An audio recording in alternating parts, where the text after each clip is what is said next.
and that's going to draw the crowd and make it good for the riders. Tactically looking quite normal there. You can see the black and red jerseys of Team BMC, and in the 5th position there, the ochre jersey on the shoulders of Richie Porte. But I think the organisation, Phil, we've talked about this, always looking for something different, and the fact that we had 4 circuits around Stirling to start with yesterday, huge crowds, and the riders are going to put on a good show for 4 laps of Victor Harbour down here. Those are the 4 men in the breakaway: Clément Chevrier, Vergaard Lengen, UAE, Jeremy Maison of FDJ, and in the red jersey there, number 61, Thomas de Gent. Yeah, well, yesterday was remarkable, wasn't it? Richie Porte, just extraordinary. It took a book-like story, because he came out early and said, "Oh, I blew it this place 2 years ago. There's no way it's going to happen again." That's right. And he just put his head down and took off. Yeah, the riders have said all along that there are 2 days they've got to concentrate on if they're going to win this race. One was yesterday, next one is on Saturday down in Wollonga. And Richie Porte, well, he left nothing to the imagination. He got 1 kilometre out up a very steep climb at Paracombe, and he just stamped on those pedals. I thought, wow, he's made a big mistake. He has gone too hard too soon.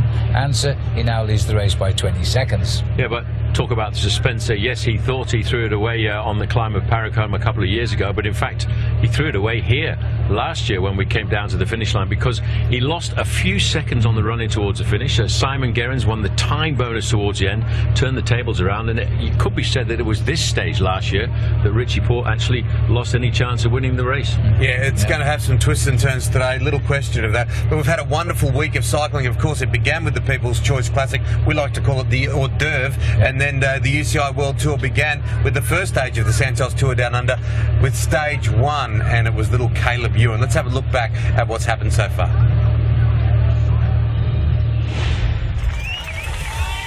Postwork stage 1 from Unley to Lindop signalled the first stage of the Santos Tour Down Under. Belgian Laurens de Vries made an early breakaway and led on his own for the next few hours. Due to extreme temperatures reaching over 40 degrees, the course was short, but the Astana rider couldn't hold off being caught by the peloton. Jay McCarthy signalled his intentions of going for the overall title by securing the second sprint of the stage. And then the race for the finish line began, with all eyes focused on last year's stage 1 winner Caleb Ewan and world champion Peter Sagan. It is Peter Sagan. He's broken very, very early. That's caused an immediate panic here. His teammate Sam Bendis is locked onto his back wheel now, but this could be and coming from the far right is Caleb Ewan, and Sagan realised it's all to no avail here. Van Poppel is also trying to come through, but Ewan is unbeatable at the moment. Next, the riders headed to Staging Connection Stage 2, and the first real opportunity to build an advantage against their rivals. The gruelling course would send them around 5 circuits of Stirling before heading to the finish at Paracombe Hill. Andre Sink, in his first race as a road rider, and UniSA Australia's Cam Meyer chanced their luck in an early break on the 5 circuits of Stirling. However, it proved futile as the peloton joined before the first sprint, with Ben Swift getting the points and bonus seconds ahead of Jay McCarthy. And here comes Ben Swift now. Jay McCarthy is right behind him, but the Brit just gets him on the line. Orica Scott and Movistar drove the pace through the gorge with 10 kilometres to go. And when the race entered the final climb, world champion Peter Sagan briefly led before pulling off to the side to let the mountain specialists do battle. Sagan is first onto the climb. Pulled off to the side and he looks around to see the damage he's done. Richie Porte goes.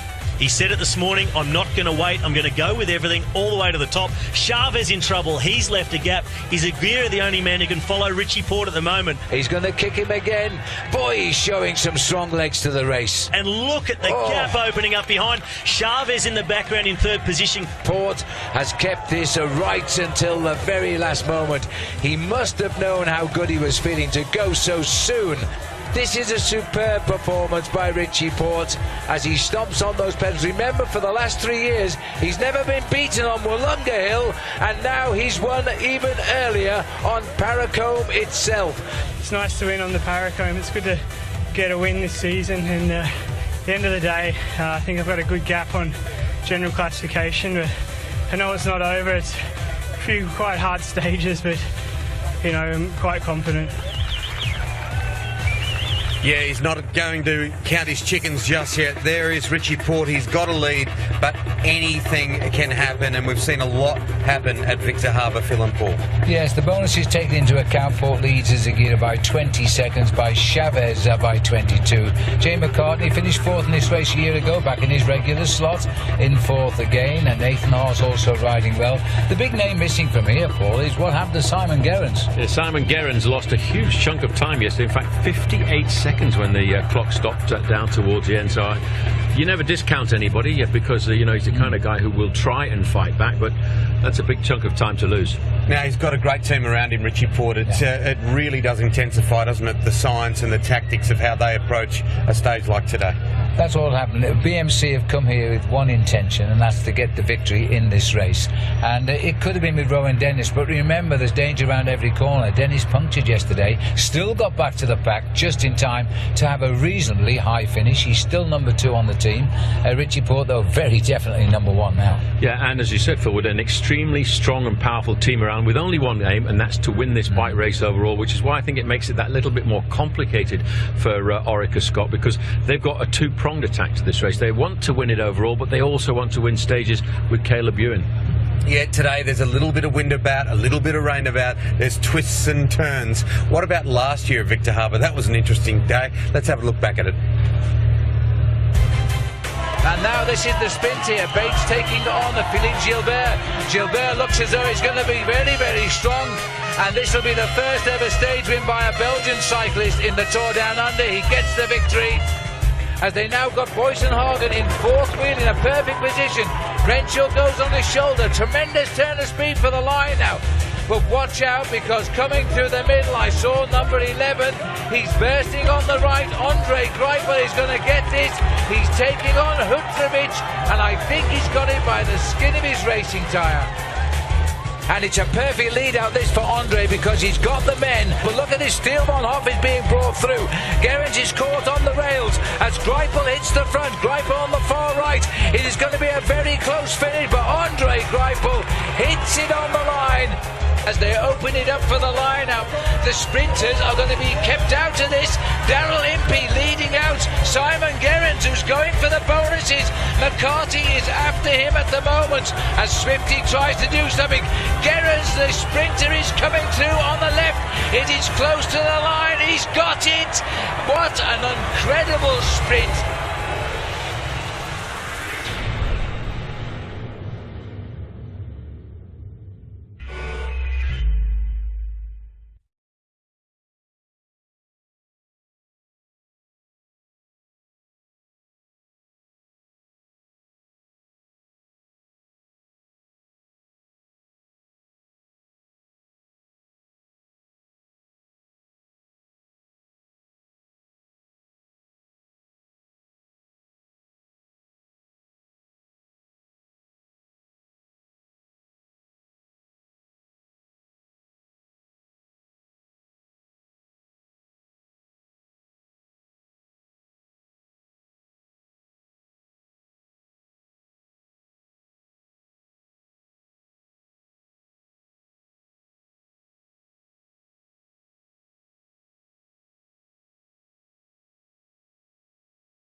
Welcome back. There he is, Richie Porte, the man of the moment, and he's surrounded by his teammates. He's in ochre, and of course the very, very recognisable colours of BMC, the red and the black. Richie Porte, the Tasmanian Tiger. Indeed it is. It's a good breakaway for as far as Team BMC are concerned at the moment. He got away after 10 kilometres, as you can see now, 106 k's still to ride, 3 minutes 10. Yes, for the time being, Clement Chevrier is the leader on the road, and he's just tucked in at the back here. They're 3 kilometres from the top of Selix Hill. That's the only classified King of the Mountains today, and well, we'll see who gets it, but it'll go from that breakaway, so there'll be no change in the leaderboard as far as the Subaru King of the Mountains goes. What about these guys? Is it a day where a breakaway can stay away? Let's move on, Tim. Your thoughts, Paul? Oh, well, I think 3 minutes is fine. If the breakaway had been 7 or 8 riders, that would have been a concern, but the fact of the matter is there are just 4 riders in the breakaway. I think Thomas de Kent, the Tour de France stage winner from last year, has gone into that breakaway to try and get himself maximum points in the Subaru King of the Mountains competition, so I would expect them to get reeled in down towards the end. And let's not forget, there's still 2.5 hours of racing to go. You don't want to go out on a limb and make a prediction. They'll be caught, probably on the finishing circuits, but I can't tell you which one.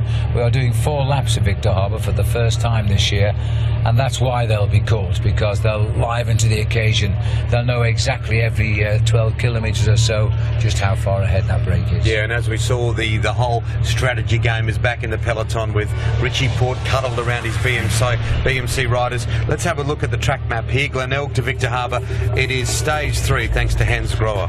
Yes, we're down, of course, in South Australia. It's the opening of the UCI World Tour for the season, and we've already left Glenelg over the tram tracks, the famous tram tracks, and now we're plunging away towards Selix Hill. Yeah, that's where the riders are currently, about 3 kilometres away from the top of the hill, right into the heart of the Fleurieu Peninsula, and then they go down to this incredibly difficult finishing circuit, I think, around Victor Harbour. They'll cover that on 4 occasions, and there will be plenty of attacking when they get down there. All right, let's have a look at this race update so far, because it started in a very pretty place. If you haven't been to Adelaide or South Australia, Glenelg is just a hot spot, isn't it, Phil? I know you love it. I do love it, actually, and many people coming out of Adelaide by the tram system today. It goes right into Jetty Road down in Glenelg. You can walk off the tram straight to the start line. They went away early this morning, just on 11 o'clock, about an hour and 20 minutes ago. Lovely crowd, we expected this. Well, these are the people of Adelaide who wanted a tour like the Tour de France. They've got it now, and they've had it for the 19th year this week. And out on the highway, Mike Turter, as always, pulls in the flag.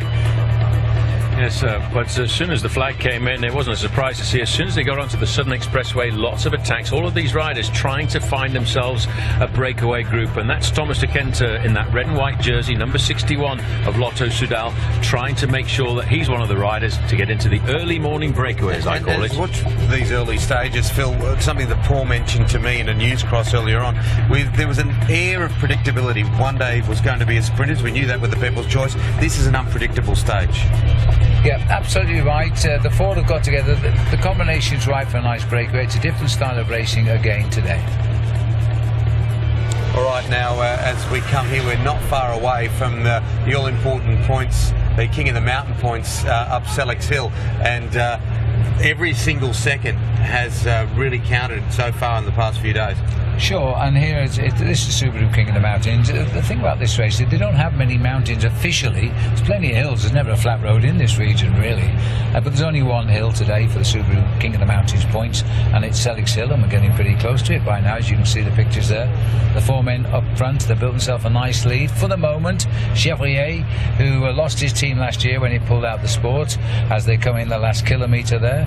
And Chevrier, I would watch out for the man in red. I think he'll take this one out. Tell us a little bit about Thomas de Kent, Paul, because he did win a stage last year of the Tour de France. Well, he's a guy who's got a big pedigree. Yes, he won a stage in the Tour de France. Over the last few years, he's become a little bit of a guy who's been looking for positions in breakaways and animators like this. But of course, he did finish in 3rd place overall at the Tour of Italy. So they're not going to give him too much of an advantage. Although he's lost a fair amount of time so far, they know that man on the back, Thomas de Kent, has a good pedigree. in this sport.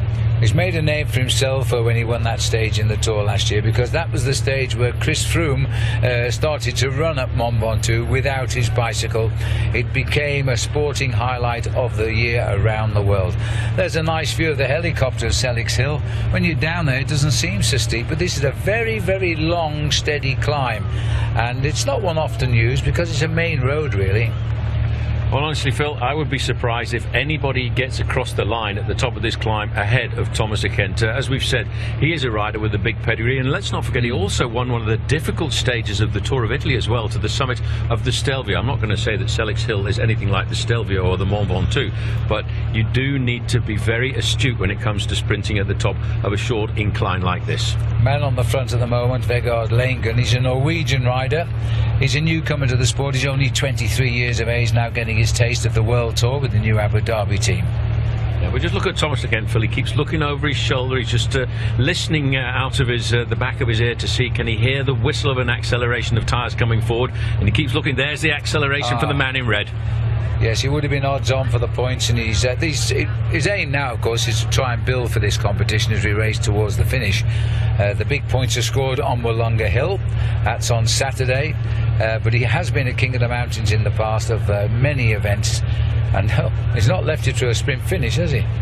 No, he hasn't. I tell you what, he was just waiting to see if there's going to be any reaction. That initial jump gave him the gap over everybody else, and I would think, just knowing how sensible a professional bike rider he is, now that he's got the points in the bag, Phil, he'll sit up and wait for the other riders to join him, because he knows there's still a good 2 hours and 20 minutes before he gets to the finish line here in Victor Harbour. Yeah, because he's got the best part of 100 kilometres left to ride, and once on these finishing circuits, he knows that gap will come down. All right, we'll let you go to commentary. Thank you very much. I'll keep you here. Oh, thank you very much.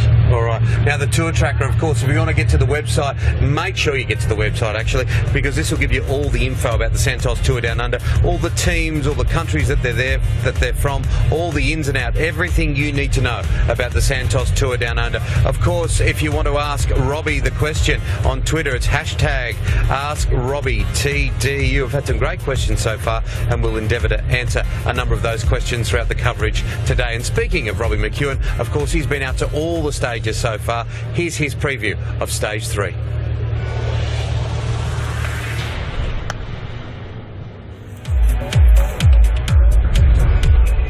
This can be a quick ride to Victor Harbour today. Very, very difficult not to use a lot of nervous energy on a stage like this. After yesterday's stage, there'll be very few riders who don't have heavy legs. So even though, on paper, this stage looks like a breeze, it'll be no coastal cruise. The sprinters' teams will not want to let a breakaway take the honours. So at some stage, they'll have to push through the fatigue and take up the chase. The whole stage revolves around the sprint into Victor Harbour, and for the first time here, the riders will complete 4 laps of a 13-kilometre circuit to complete the stage. That will give everyone the chance to recon the finish zone before that final sprint. Everybody seemingly want to get themselves stuck into this one now. The battle for position will really intensify in the last 10 kilometres. But it's the last wide open section at 2.5 kilometres to go that gives teams a final chance to move to the front before a sharp left-hand turn followed by a series of roundabouts and corners which make it extremely difficult to improve your position. To this point, the riders have already raced 140 kilometres. We'll see a 60-kilometre-an-hour drag race to this bottleneck, 1.2 kilometres to go. 148 riders trying to squeeze themselves into a 5-metre wide gap. It's absolutely vital to get through this section at the front if you're to have any chance for victory. There's some tricky corners coming up now. To win this stage, statistically, you must be in the first 6 riders out of this final corner and onto the Victor Harbour Esplanade. Last year, one of the best riders in the field, Richie Porte, lost a whopping 8 seconds in the space of 600 metres when the peloton split on the run to the finish. When Simon Gerrans won the stage, he received a 10-second time bonus.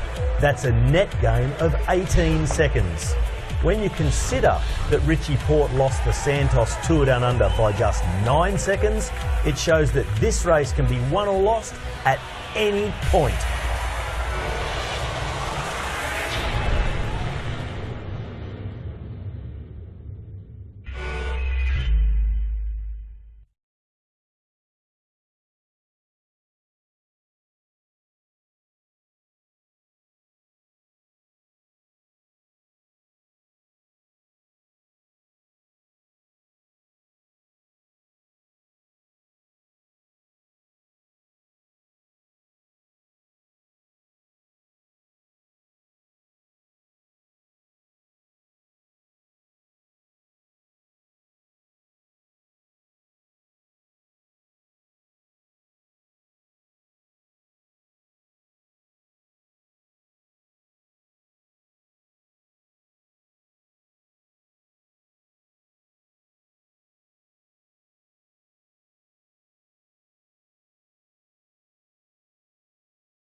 The Hansgrohe Stage 3 of the Santos Tour Down Under, and there they are, the peloton going through the King of the Mountain Arches thanks to Subaru. Of course, this is Glenelg to Victor Harbour today, 144 kilometres or kilometres, whichever way you want to pronounce it, and Richie Porte is in Oka. We're coming through to the first sprint point of the day. 3 seconds, 2 seconds and 1 second time bonus available as we can start to see a few little raindrops on the camera lens there, but there's no real sprint here. I don't think these riders are too concerned about the time bonuses. They're more concerned about sticking together as a working unit of 4 riders to try and hold on to as much of that 4-minute advantage as they've got at the moment. Yeah, and the Broadway act in that breakaway is Thomas de Gent. No, certainly. I mean, we talked about Thomas de Gent a number of times over over the years. You've got to admit he's got a great pedigree. 3rd overall in the Giro d'Italia. He won the massive Stelvio mountain up in the Dolomites, and of course last year he won the stage to the summit of the Mont Ventoux. He's a clever rider, astute rider, and we saw that by the way that he leapt out of the pack to get maximum points in the Subaru King of the Mountains. Yeah, it's an unpredictable stage, so the riders would have all sorts of thoughts, I suppose, ahead of this one. Well, they do. I think all of the riders will wonder which way the race is going to unfold. And I mean, earlier on when we looked at how the races unfolded here, when we come down to Victor Harbour in the past, I can't ever remember a boring stage here. Yeah, well, Robbie was on the start line before they took off and had a chat. Here's Rob. Yeah, I mean, you don't have days like that every day, so, you know, it was nice to get the win. I think the team were absolutely incredible for me yesterday and just put me in the right position. So it's not over. It's a, you know, tricky stage. You saw last year that it's, you know, easy to just throw seconds away as well, but we'll be attentive. We're on the front, you know, we're ready for it. Hey, you talked about having nightmares about that Paracon finish 2 years ago and not taking control. I'm sure you've also been thinking about what happened in Victor Harbour last year in that last 500 metres. Do you remember that 8-second gap? Yeah, I do. It's you know, that was a little bit tricky finish, and I guess, you know, today we get 4 goes at looking at it, so we've got the guys to get the job done today. So, you know, it's always a tricky stage down to Victor Harbour. The winds don't look too much at the moment, but I mean they can whip up pretty quick. So for me, it's just trying to look forward to a straight, you know, plain sailing kind of a day. Yeah, you know, today should be another sprint, but then you never really tell, you know, what the conditions are going to be like in Victor Harbour. You know, if it's really windy, it can turn into quite a tough race. But I think that the circuit on its own can't really split the bunch up because it's not too hard. Now there's a possible storm forecast that's moving across towards Victor Harbour, so is the team ready to maybe change plans if they get an opportunity with high winds to maybe try and move Esteban up and surprise Richie Port? Yeah, I guess so. You know, if we can, or if we have the opportunity, I'm sure we'll put in the gutter and try to split it. But we looked at the forecast for down there, and it didn't look too windy. But you know, it can change once we get down there. And yeah, I guess if there's an opportunity, we'll probably try to split it. Peter, we saw you in stage 1 do the lead out for Bennett. On stage 2, work for Jay McCarthy. Stage 3 looks to me like one for Peter Sagan, a nice technical finish. All the stages are for Peter Sagan. No, today could be good finish. It's a little bit technical. Then we will see. I try. Well, there he is, the world champion, the superstar. Oh, he really is. He's not a superstar, he's a rock star. He's amazing. Every stage is for Peter Sagan. I agree with him, but I think actually, if he would come down here and look at the little finishing here, you've got to be a good bike handler. Yes, Caleb Ewan is one of the fastest men in the world at the moment, but one of the most astute and acrobatic riders in the world, and a crowd favourite. For me, my thought today is it could well be the day for Peter Sagan. Okay, that's a nice final thought to finish with. I'll let you get off to commentary, Paul, and we look forward to this. It really is unpredictable, isn't it? Stage 3 of the Santos Tour Down Under. The Hans Grohe starting in Glenelg, heading off to Victor Harbour, where we are right at the moment. We're just out the front of the beautiful Hotel Victor. Great spot if you ever come down here. And we'll be back with commentary very, very soon. See you then.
These four riders are working well.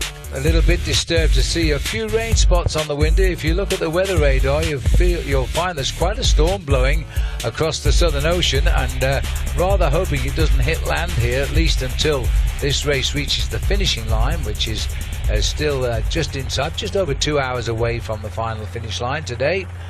It's nice and warm, I suppose that's the bonus. It's not hot, there's no sun shining, not like on the opening stage of this race when it was cut down by a few kilometres because of the excessive heat. 94 kilometres to go, and the long straight road now taking us down towards the Yankalilla and onwards into the Inman Valley, and finally we'll hit those circuits in Victor Harbour. Yes, well, at 90 kilometres to go, the gap creeping up in excess of 4.5 minutes, but I think with the strength of the teams that we've got in this race here, Phil, who've got very good sprinters in their midst, I think we'll start to see a good organisation coming. You can see the few little spots of rain, but I don't think we get a big cloudburst coming here. It just seems to be like a little bit of a sea mist coming in off the ocean. The Gent is still looking for some water refreshments, I think, but he's gone back in the line to do his pacemaking here. Just setting the pace at the moment, Jérémy Maison. Professional only last year, 23 years of age, Maison. Getting the feel of a World Tour race today and a long season ahead of him. Now it's Clément Chevrier, the leader of this tour on the road, and will be until it drops down to less than 1 minute 34 seconds. The advantage. There's De Gent. I think De Gent is searching for good form this year. Had a great season last year when I thought he was getting near the end of his career. He had a wonderful season. I think he's going to have another good one this year. And the big man there is Vegard Lengum from Norway, riding for the new Abu Dhabi team. Yeah, it's funny how a rider's career can change. When Thomas de Gent finished in 3rd place overall in the Giro d'Italia a couple of years ago, he started to think that he could be an overall contender when it came to some of the big stage races, and he changed his direction a little bit. And I think last year he started to realise that he was better suited to getting into breakaways like this and being an opportunist and looking for stage victories. And obviously, when you can put the victory at the top of the Mont Ventoux onto your pedigree at the end of your career, that's quite a nice one to add. And I think he just enjoys his racing. When we spoke to him before the start of this event, he said he wanted to take something away from this year's Santos Tour Down Under, and this is a great opportunity to build some points in the Subaru King of the Mountains. Well, he's right in the leaderboard now, as it turns out. We had points just before he came out today to play, so it's a 2nd category climb. We'll have to work out to see if he actually will pull on the polka dot jersey today. I don't think he's quite made it. Yeah, sadly for him, the first category climb towards the finish yesterday gave Richie Porte an awful lot of points, so he's going to have to wait, Thomas de Gent, until tomorrow's stage to try and get himself some more points in that competition. But this competition is always very heavily weighted towards the Wollonga stage, because you've got 2 climbs of Wollonga Hill where you get points, and very often that's where the guy who wins the Subaru King of the Mountains gets a chance.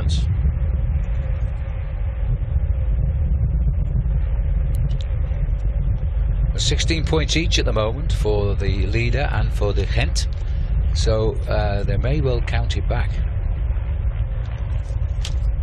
So they've got 16 points each overall now, because De Gent had 6 before the day started, so it does now mean that probably they're equal first. And I think on equal first it goes back to the rider who won the last climb, which was today.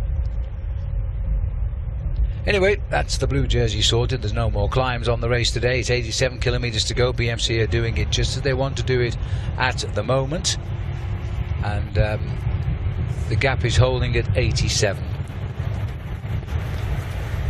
kilometres out. There's a very big figure, this young Lengum from the Abu Dhabi team, Pursuiter type cyclist. This is the rider with Jérémy Maison. He took out the sprint, well, it wasn't a sprint at all, in Maiponga at 46.6 kilometres in. No more prizes along the way till the Inman Valley sprint at 73.1. And I'm just hearing from the race that the gap has come down now to 3 minutes and 55 seconds. Yeah, I think they'll try and get a little bit closer to Victor Harbour, Phil, and then start to get themselves organised. have to check through the results to see whether it's the winner of the highest categorized climb or whether it's the, in fact, countback. But at the end of the day, you have to understand that Richie Porte can't wear the leader's jersey tomorrow because with a bit of luck he should still be wearing the ochre jersey.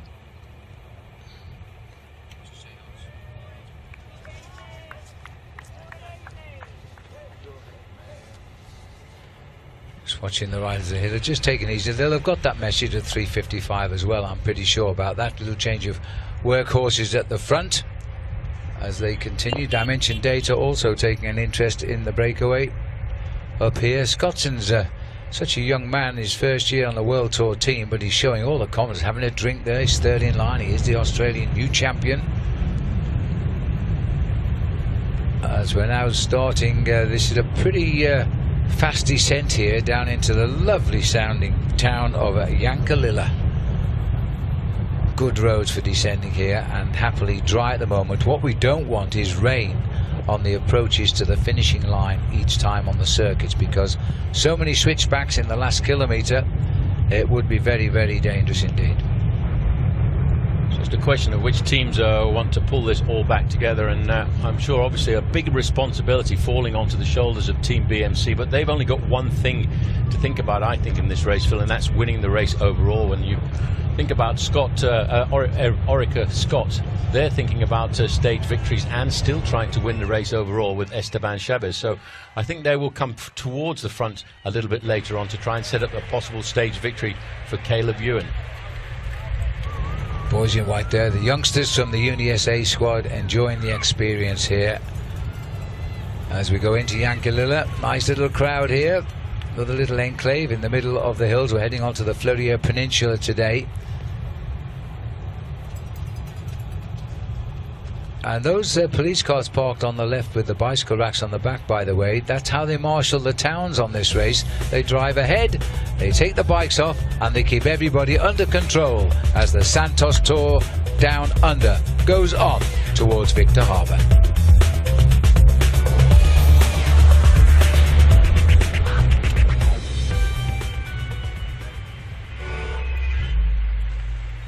There's the race leader, Richie Porte, taking on the water now. He did his job yesterday. He got the bad look off his back there from a couple of years ago. He now feels as though, with a team like he's got around him, all willing to help him win, he's on a great ride now.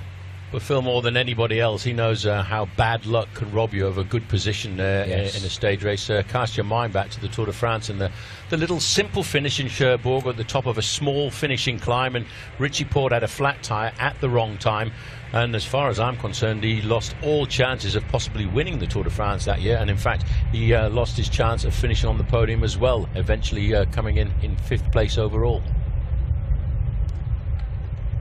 But you can see by the fact these riders are being pulled into a long straight line, there is no doubt the pressure is staying on. They're not allowing this breakaway to run in. In fact, it's slightly on the descent. See the advantage now.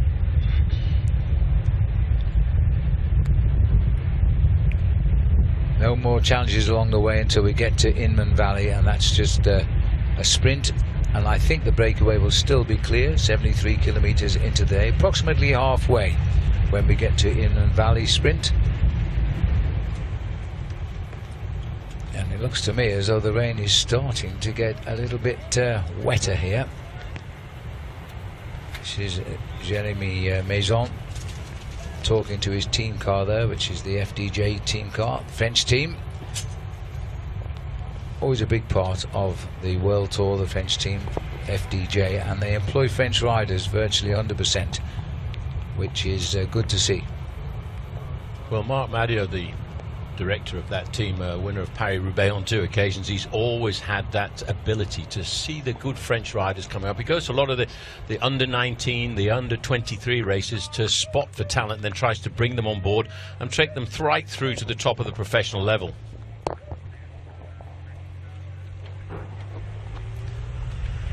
Dimension data, and those roads beginning to look a little bit slippery just now as the rain is catching them here. They're making their way down towards Yankalilla. 1.5 hours accomplished now. Now, Dimension Data have got riders in the overall doing quite well. This looks as though... Well, Lachlan Morton lost a little bit of time yesterday, but I do think maybe on a stage like today they're thinking about Mark Renshaw and Nathan Haas, who Nathan Haas was actually looking pretty good yesterday on the final climb up towards the finish. Well, I think they should be pretty pleased with what they did yesterday. And Nathan Haas looks to me as though he could well be a challenge this year. He's been showing great form over the last 2 weeks or so. Clearly the team have confidence as they put him on the front. One rider on the front, Miles Scottson, heading up the boys in red for Team BMC. And they're going to ride fast now. They're going to keep Richie Porte as safe as possible. Wide old swing there into Yankalilla. Located 10 kilometres from the centre of Adelaide is the beachside suburb of Glenelg, which is the site of South Australia's original mainland settlement in 1836. You'll often see the Santos Tour Down Under competitors here in the week leading up to the event, as it's a well-known training ride. Believe me, that is absolutely true. But it's much easier to take the tram that runs there from the city. It is one of Adelaide's most popular beaches as well. And its 215-metre long jetty is a perfect place to watch the sunset. Well, we will not be riding into the sunset today, although it's a pretty good view of it when you get to Victor Harbour in the evening. These are the 4 riders leading the charge down to Victor Harbour. Total distance today on day 3 of the Santos Tour Down Under, 144 kilometres. Leading the race here, Clement Chevrier at the moment in the front, and indeed the leader on the road. Started the day 1:34 behind Richie Porte. Well, you can see just how serious a Team BMC are, Phil, when they've got their new national champion sitting on the front there. He's doing the pacemaking. A little bit further back in 5th position, you've got Richie Porte. I think he feels very confident with the team that they've brought down here. Daniel Ovis, the former Swiss national champion, Armel Moinin of France, Francisco Ventoso. This is a very solid squad that they put around Richie Porte, and they're not going to try and divide their objectives. They're just going to try and make sure that they can deliver to Richie Porte what he's wanted for quite a few years, and that's to win this Santos Tour Down Under. Well, it's 3 full days of racing still to go after today. We're reaching the end of the halfway stage of the race today. Porte knows his next big challenge will be Wollonga Hill on Saturday. He's never been beaten, by the way, for the last 3 years. So that's going to give him added confidence. We'll wait and see if he can produce, though, because they're going to have to watch Team Movistar after the way they performed yesterday. The long straight roads here, the crossing, if you like, towards the circuits at Victor Harbour. Wind is blowing, but not very strongly at all. There's not too much of a hindrance. 3:55 still holding, waiting for an update on that. And a long way from home, Thomas Agent here, and from that win he got in the Tour de France last July. And he's not afraid of being in a breakaway situation like this, because he's a rider over the last couple of seasons who's really been able to get himself into those breakaway groups. But you know, he's up against a number of well-drilled squads. As we get closer towards the finish, I would expect to see a few more teams actually helping in the organisation. Well, as we watch the riders here, let's show you some interesting pictures of yesterday from our onboard camera. Here's the world champion, Peter Sagan. Watch him when he starts travelling through the peloton here. We are deep in the heart of the peloton, and we are moving just now. Now watch this as he passes the riders, Paul. I know you haven't seen these pictures. He just bumps the riders, has a word with them. Sorry, coming by. Just finding the road to nowhere. Look at that, excuse me. Yeah, and nobody's going to argue with him because it's the world champion as he makes his way up towards the front before he got on to the start of the climb towards the finish. A lot of Jumbo riders also anxious to move forward. One rider goes pretty wide here, and the spectator almost goes over the wall. And then the collapse of Caleb Ewan. I say that in a kind way because he'd done a brilliant piece of pacemaking before he could go no quicker. Daryl Impey we're looking at there, and again, always in the shots and never far away. That World Champions jersey of Peter Sagan. It just goes to show you the nervousness and the movement that takes place as you're setting yourself up. And this is as the riders were setting themselves up for the final climb of the day. And as you can see, our onboard camera is under the saddle of one of the riders who suddenly was going off the back. So it's time to leave those pictures as we rejoin the action here. Looking at Geraint Thomas here. They had bad luck yesterday when they had the mechanic to Sergio Henao. Time he got back, he still produced a great performance at the end of the day. He finished in 15th place in the same time as the rider who finished in 6th place.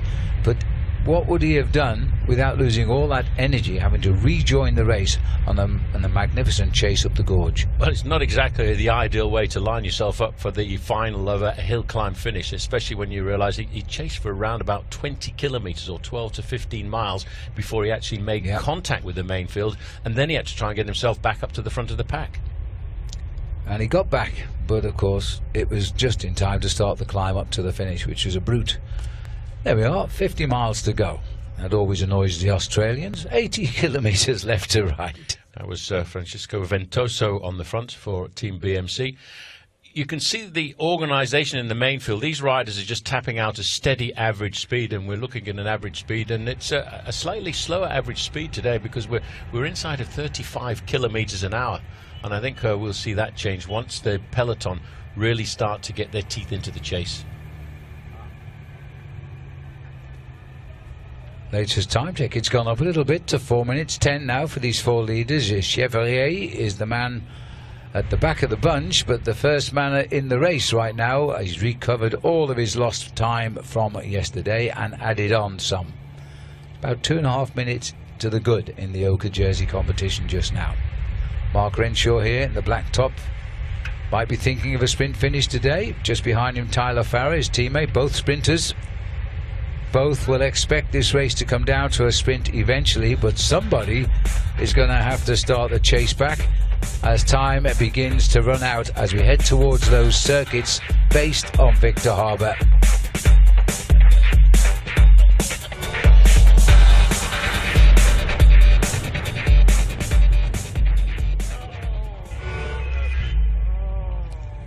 Another one of those relentless, steady little drags here. The road's either up or down. De Gent always likes to set the pace when it's up. Well, they've got one more slight undulation as they make their way through and over down into the Inman Valley, and that's where they'll have the next II net sprint point. And it's, I think, after we've gone through that final sprint point, we'll start to see the chase start in earnest coming back from the main field. Yeah, I would think they'll want to be pretty close when they go on to the circuits. But the way the field is setting tempo here, they're also facing a little bit of a headwind just at the minute. Certainly not a lot of conversation going on at the sharp end of the race. Just getting on with their jobs. We call these pacemakers the domestiques as we hone in on the Oka jersey. He knows what his domestiques or helpers are going to do. They're going to keep him safe and sound. And it was 4 minutes and 10 seconds is the time gap being given over race radio, but I think it's also interesting, Phil, when we heard what Caleb Ewan and his team had to say at the start today. We will all be waiting to see if there is any change in the weather conditions on the finishing circuit at Victor Harbour, because that team, Orica Scott, they're very astute at using the changing wind conditions to try and split up the main field. We've seen them use that as a tactic in the past, and that's why when we look at the main field we can see all the teams riding almost en bloc together towards the front of the peloton. Yes, and we get a glimpse of the second team in the line too. It should be the Movistar team. They've been there for a while looking after, there they are, the boys in the dark blue. They're looking after Gorka Izaguirre. I thought they had a brilliant race yesterday. They always fly under our radar when they're racing on English-speaking turf, shall we say. In Spain they're very well known, very popular, but here they slip in and they go with plans and they get results. Well, that's them there in the dark blue jerseys with the lime green M on it. And you know, the one rider I had expected to be the man that they would be working for yesterday was Jesus Herrada.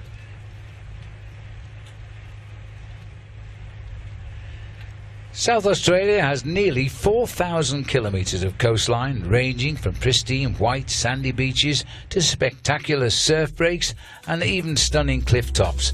There's a place for you somewhere along the state's blue waters. The beaches along Adelaide's coast are protected from swell by Kangaroo Island, and this makes them some of the most friendly family beach conditions in all of Australia. Blue waters, but the blue waters not quite here today because we don't have so much of a blue sky here in Victor Harbour, which is where we are. The riders out in the country heading towards the Inman Valley. Miles Scottson back in charge of his BMC team in his first season with them, and doing a great show, I have to say, as he leads BMC on the attack here.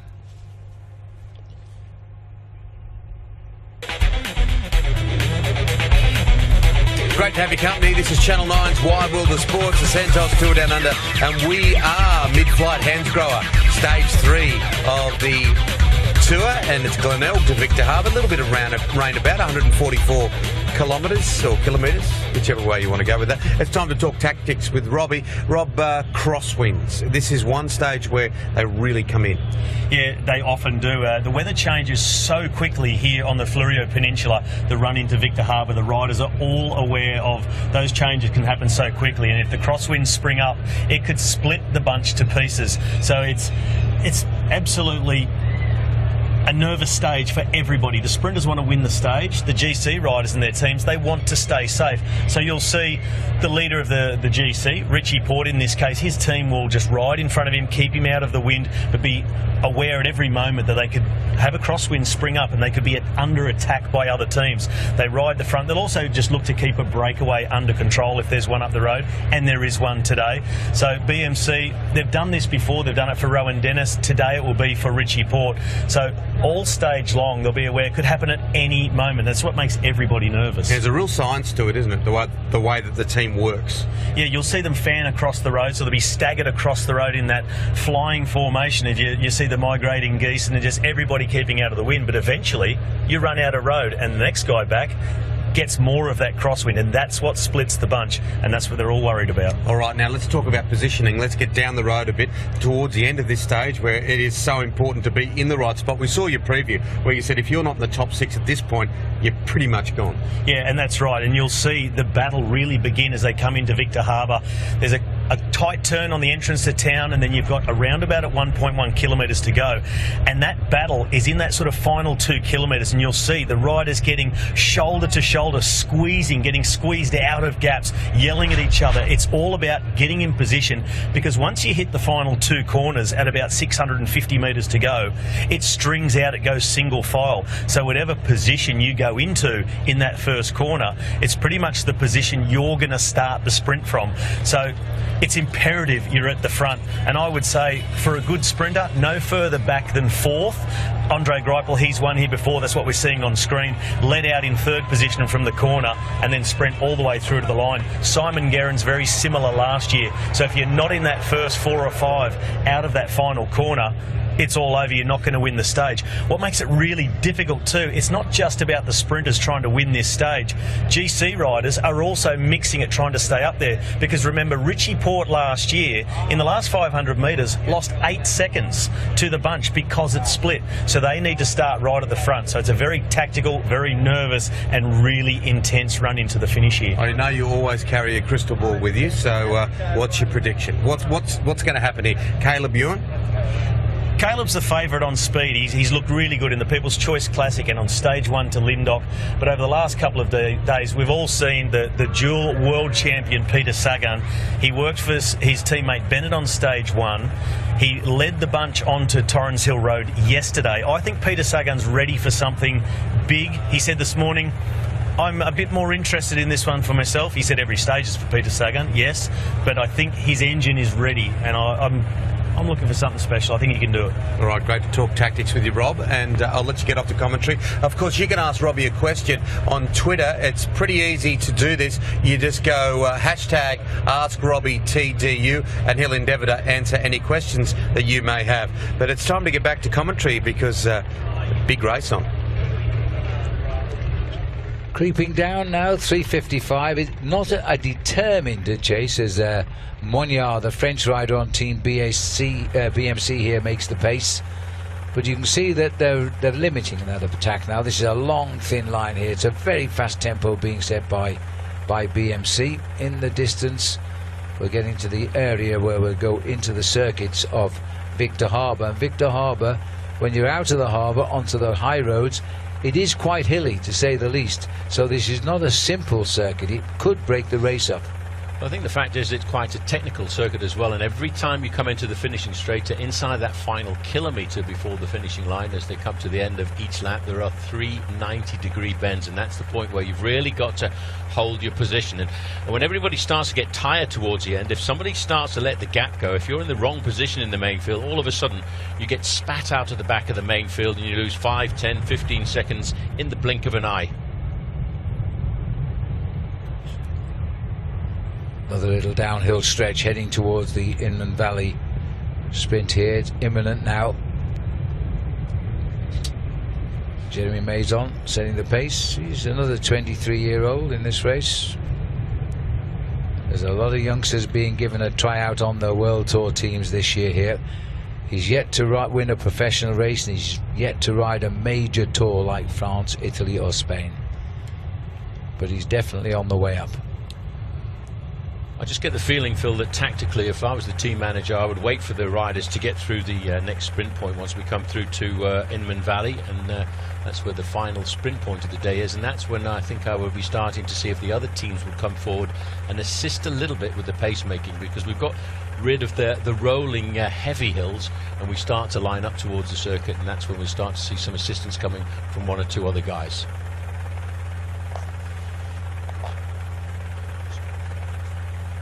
And there are a lot of teams as well, when you think about it, have also got a very keen interest on trying to get it all back together to get the organisation. And it was interesting to listen into what Peter Sagan had to say.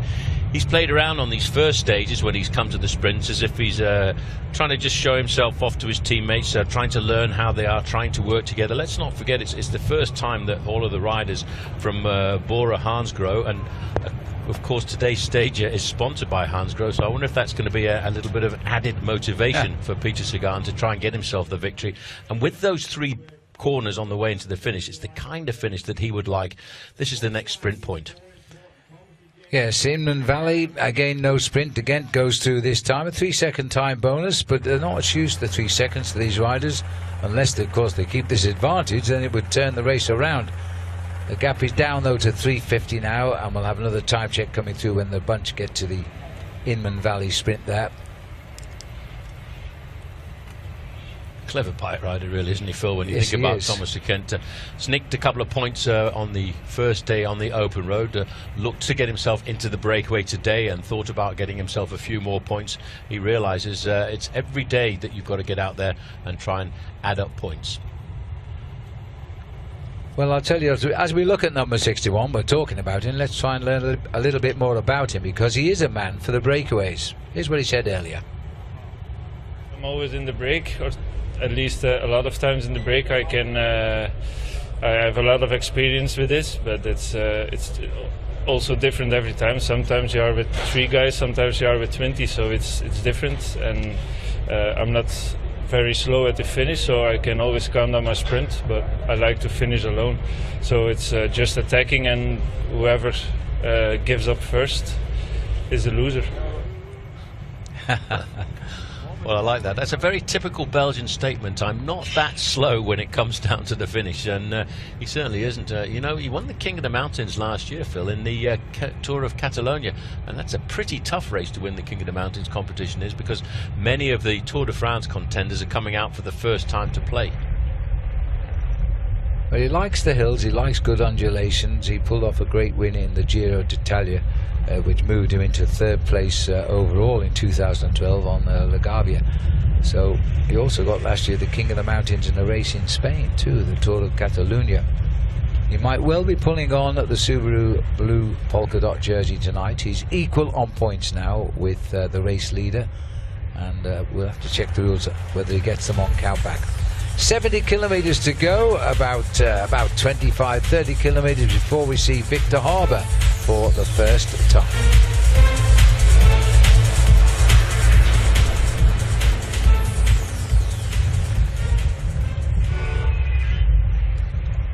Getting down to the business end of the race, Dimension Data are giving BMC a little bit of hand here. They put one man in the chase.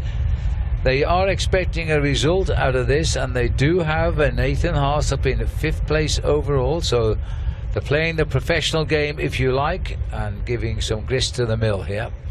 Yeah, well, Jay McCarthy sits in 4th place overall, a position that he finished in last year at 24 seconds, and Nathan Haas, as we just talked about, at 27 seconds. And that's why these guys will want to pull back the 4-man breakaway for the sprint at the end, because there is 10, 6 and 4 seconds time bonus available. And that kind of, all of a sudden, it becomes a helping hand now for Team BMC. They kept the breakaway pegged for quite a long period of time, but now other teams' tactics are starting to play to their advantage. And all those black jerseys behind BMC are indeed also Dimension Data now, so the whole team's come up to the front,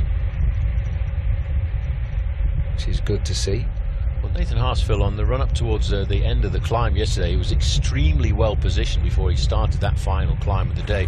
And I think you saw at the National Championships in Australia, he was already showing pretty good form at the start of the season, and that can be an advantage in the opening days. Ben O'Connor making the pace here. The youngster established a long lead in the opening race last Sunday around Adelaide. Not part of the Santos Tour Down Under, but he certainly put his face in front of the cameras for a long way. Just hearing from the race, 3 minutes 50 seconds. It's locked in just at the moment. Breakaway going exactly the same pace as the peloton. This is Amael Moignard, the Frenchman on BMC. And just going through our camera lens there was the Dimension Data rider Ben O'Connor. Well, you know I like my little bit of history, Phil, every now and again. Well, we're heading now deep into the Inman Valley, and it got its name after the first commander of the South Australian police force. After was his name Inman? His name was Inman. It was that because he chased a couple of convicts into this valley back in 1838 to catch them, that they decided to name the valley in his honour. And the South Australian police still doing a very good job on this valley road at the moment, keeping it nice and safe for all the riders. As they always have on this event in South Australia, magnificently controlled. Now this is a neutral service vehicle here, which means it will treat all riders equally, and as you can see, those that want can have. It's quite normal to give the riders drinks on the move in professional cycling, but of course they mustn't pull them along or anything like that. And it looks to me as though Chevalier wants more than one. Oh, a bit of food as well. How about a knife and fork?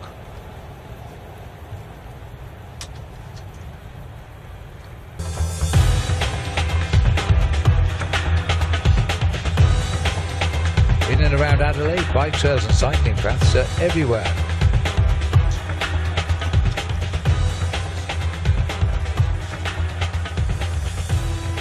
We're watching the riders go through the gaps in the trees there at the moment. 67 kilometres to go. They're riding at the same pace as the breakaway. We're now locked in at just under 4 minutes. We go through, remember that the last 52 kilometres of the day, 53 kilometres actually, is on the finishing circuit, so we're not that far away from getting into Victor Harbour. First time through. Tyler Farron, the man in black, first man in black there. Nathan Haas just behind him. The beard's coming on. He's been growing out for about 10 days now, getting hard to recognise him. Thank you, Nathan. Lovely to see you. Well, we're about 10 miles away from coming under the finishing banner, or 17 kilometres to get to the finishing banner of Victor Harbour, and that's when I think we'll start to see a change in attitude.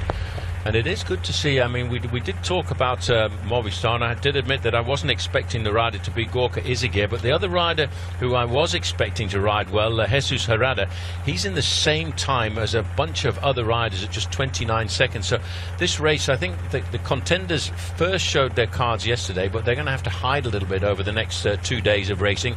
And the race is still far from over. We'll still see a very big showdown and battle and a turnaround in the standings when we have the penultimate stage on Wollonga Hill.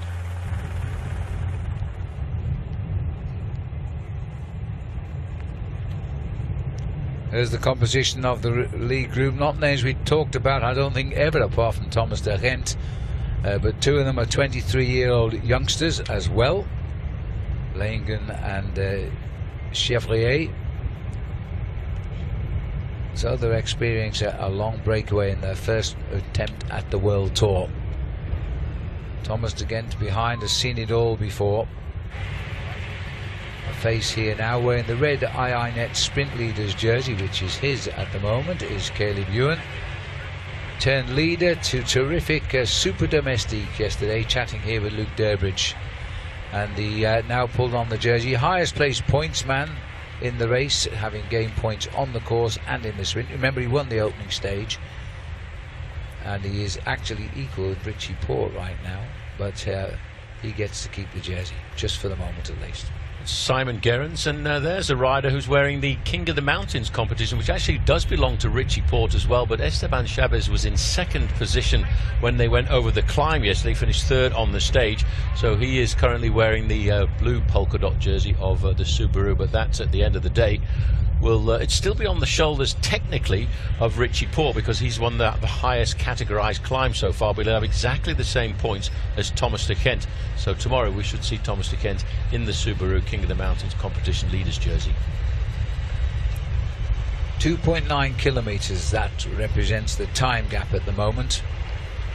A little bit of chasing required, that's for sure, if they're going to bring back this breakaway, and I think they will do. They'll be confident, but it might be left to other teams, because Richie Porte, once he gets the leaders' time down a bit, they might not want to chase quite as hard. 65k out. And we've got to 53 kilometers, so 12 kilometers or so from seeing the finishing line for the first time. We've never done the circuits before. It's a very good idea, a nice little change in the tradition of this race. Could make all of the difference. Last year, the peloton did split on the way into the finishing line, and Richie Porte was in the wrong half of the split and lost time.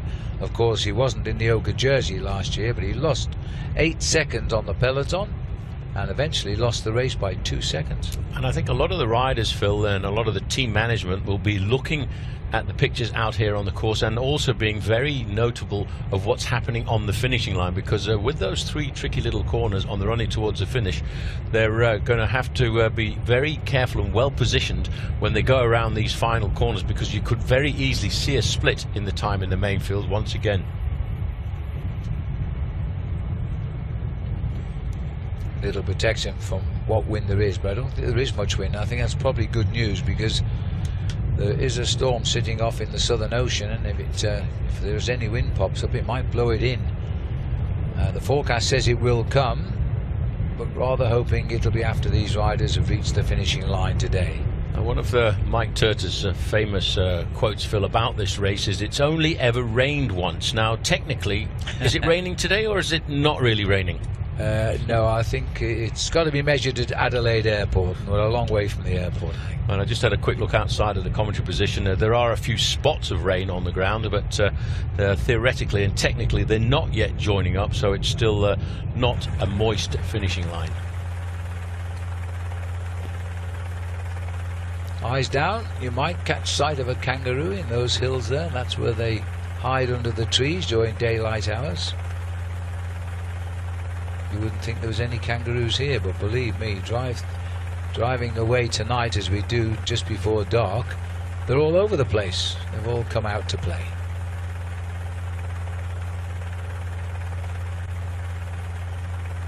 Miles Scottson back onto the front. This youngster's so full of enthusiasm for his team. Learning the ropes every day now as he starts what we hope will be a hugely long and successful career as a pro.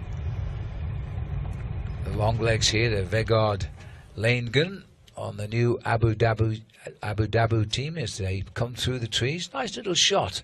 Just wondering how he got his motorbike over the fence there, Paul. Latest gap coming through, 3 minutes 40 seconds now.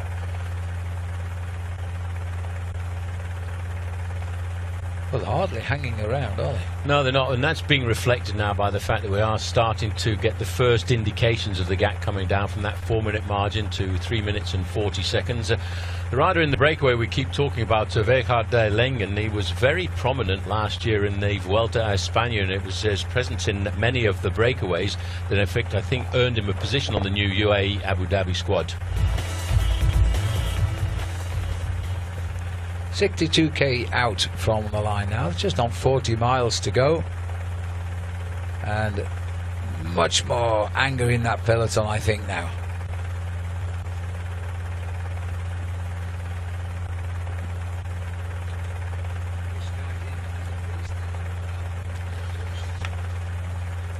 Well, as we look down here, let's not forget we've still got the possibility to follow us here on Twitter at Tour Down Under. Get involved with hashtag AskRobbieTDU, and you can ask Robbie McEwen anything you'd like to, and I would hope it's all about what he thinks about today's stage, because at least Robbie McEwen knows exactly what it's like to be in the main field charging into Victor Harbour.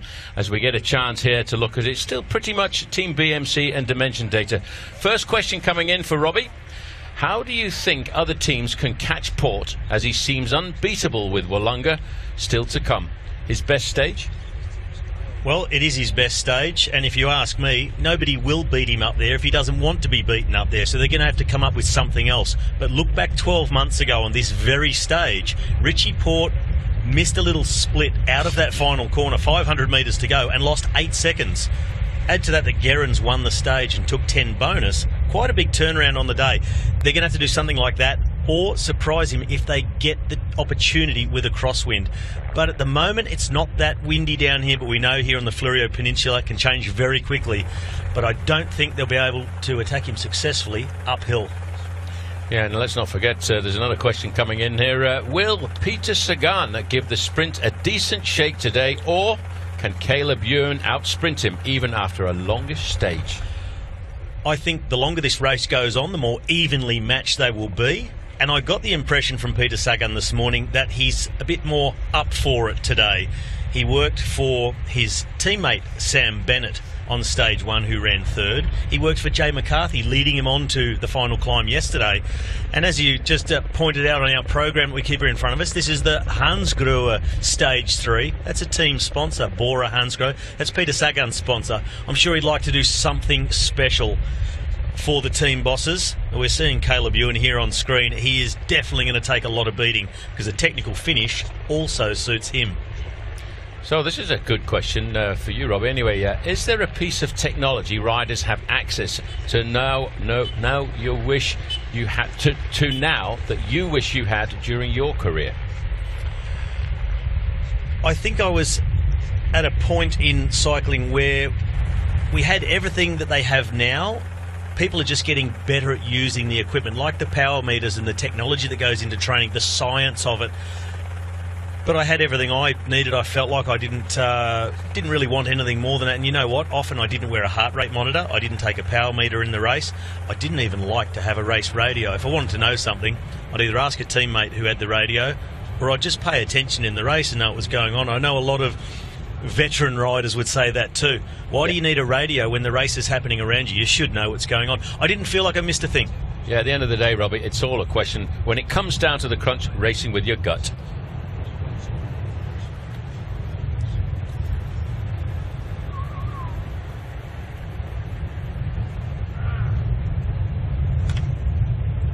Well, a close-up there of the leader, and now we can have a close-up of the world champion. What is he doing? Well, I just wonder, Phil, when we look at Peter Sagan there, he just looks so happy. He's having a great time here in Australia in the Santos Tour Down Under. He spent a couple of days looking after his teammates. I think today could be for him. Oh, a bit of a problem here for Katusha. They've got a flat front tyre. It should be okay for a front wheel change as he gets on the way. This is Plancart, Baptiste Plancart, the Belgian rider on the Russian squad. So he's on his way. He'll get back in quite quickly at this moment in the race. 3:40 is the gap as we close in on Victor Harbour first time.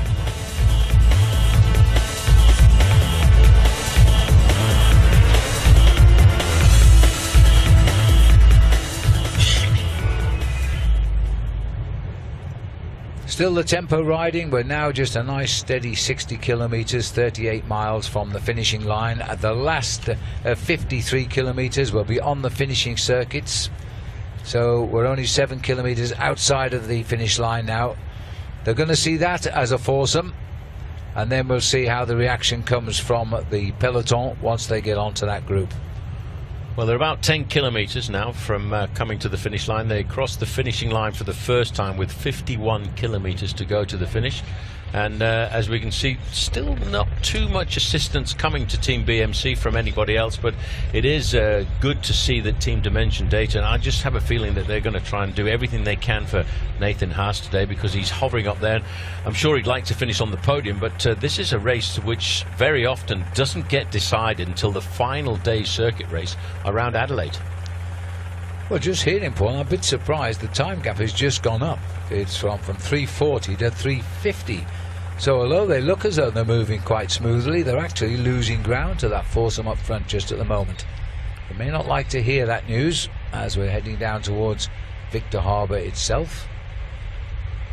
I just wonder, it's always a little bit strange when you come down to a race that has a finishing circuit at the end, because it's not always that easy to keep the impetus and the tempo going when you come to the finishing circuit, because you kind of get a little bit demoralized on the finishing circuit, and it's not the same kind of organization. You really have to have your thinking cap on when it comes to time gaps and chasing a strong group. As we look at that group, we all know Thomas de Gendt, winner on the Mont Ventoux stage. He actually helped Cam Meyer set up overall victory in 2011 here in a two-man breakdown to Strathalbyn that would not be caught. He's renowned for holding bunches off. The two Frenchmen, their palmarès doesn't tell us much about them. They're fairly skinny on the results side. But looking at the rider from UAE, Langen, he was actually third in the Chianti time trial in last year's Giro d'Italia. He is an extremely strong rider out on the open road and a perfect ally for Thomas de Gendt. And I think later on, when they really start to go for it in the final, lay it all down, the two Frenchmen might start to have some difficulty even following the wheels. I must say it's a full-on conversation here with Robbie, with Kohler and Peter Sagan. They're enjoying the ride as they roll steadily towards Victor Harbour. Must be some good tales being told in the peloton today. They are great mates, those two, and been through a lot together in the races. And Kohler really stood by Peter Sagan, did a fantastic ride at last year's World Championships in Qatar. So Peter Sagan, I think he will have Kohler by his side for the rest of his career, as long as Kohler wants to ride, I would imagine. Get on really well, and Kohler a very strong rider in his own right. Just one to look at Peter Sagan's rainbow jersey. We're 3 days now, this is the third day into his season. If he doesn't win by the end of this week, will we start talking about the curse of the rainbow jersey? I don't think so, because I think he rode it very successfully with the jersey last year.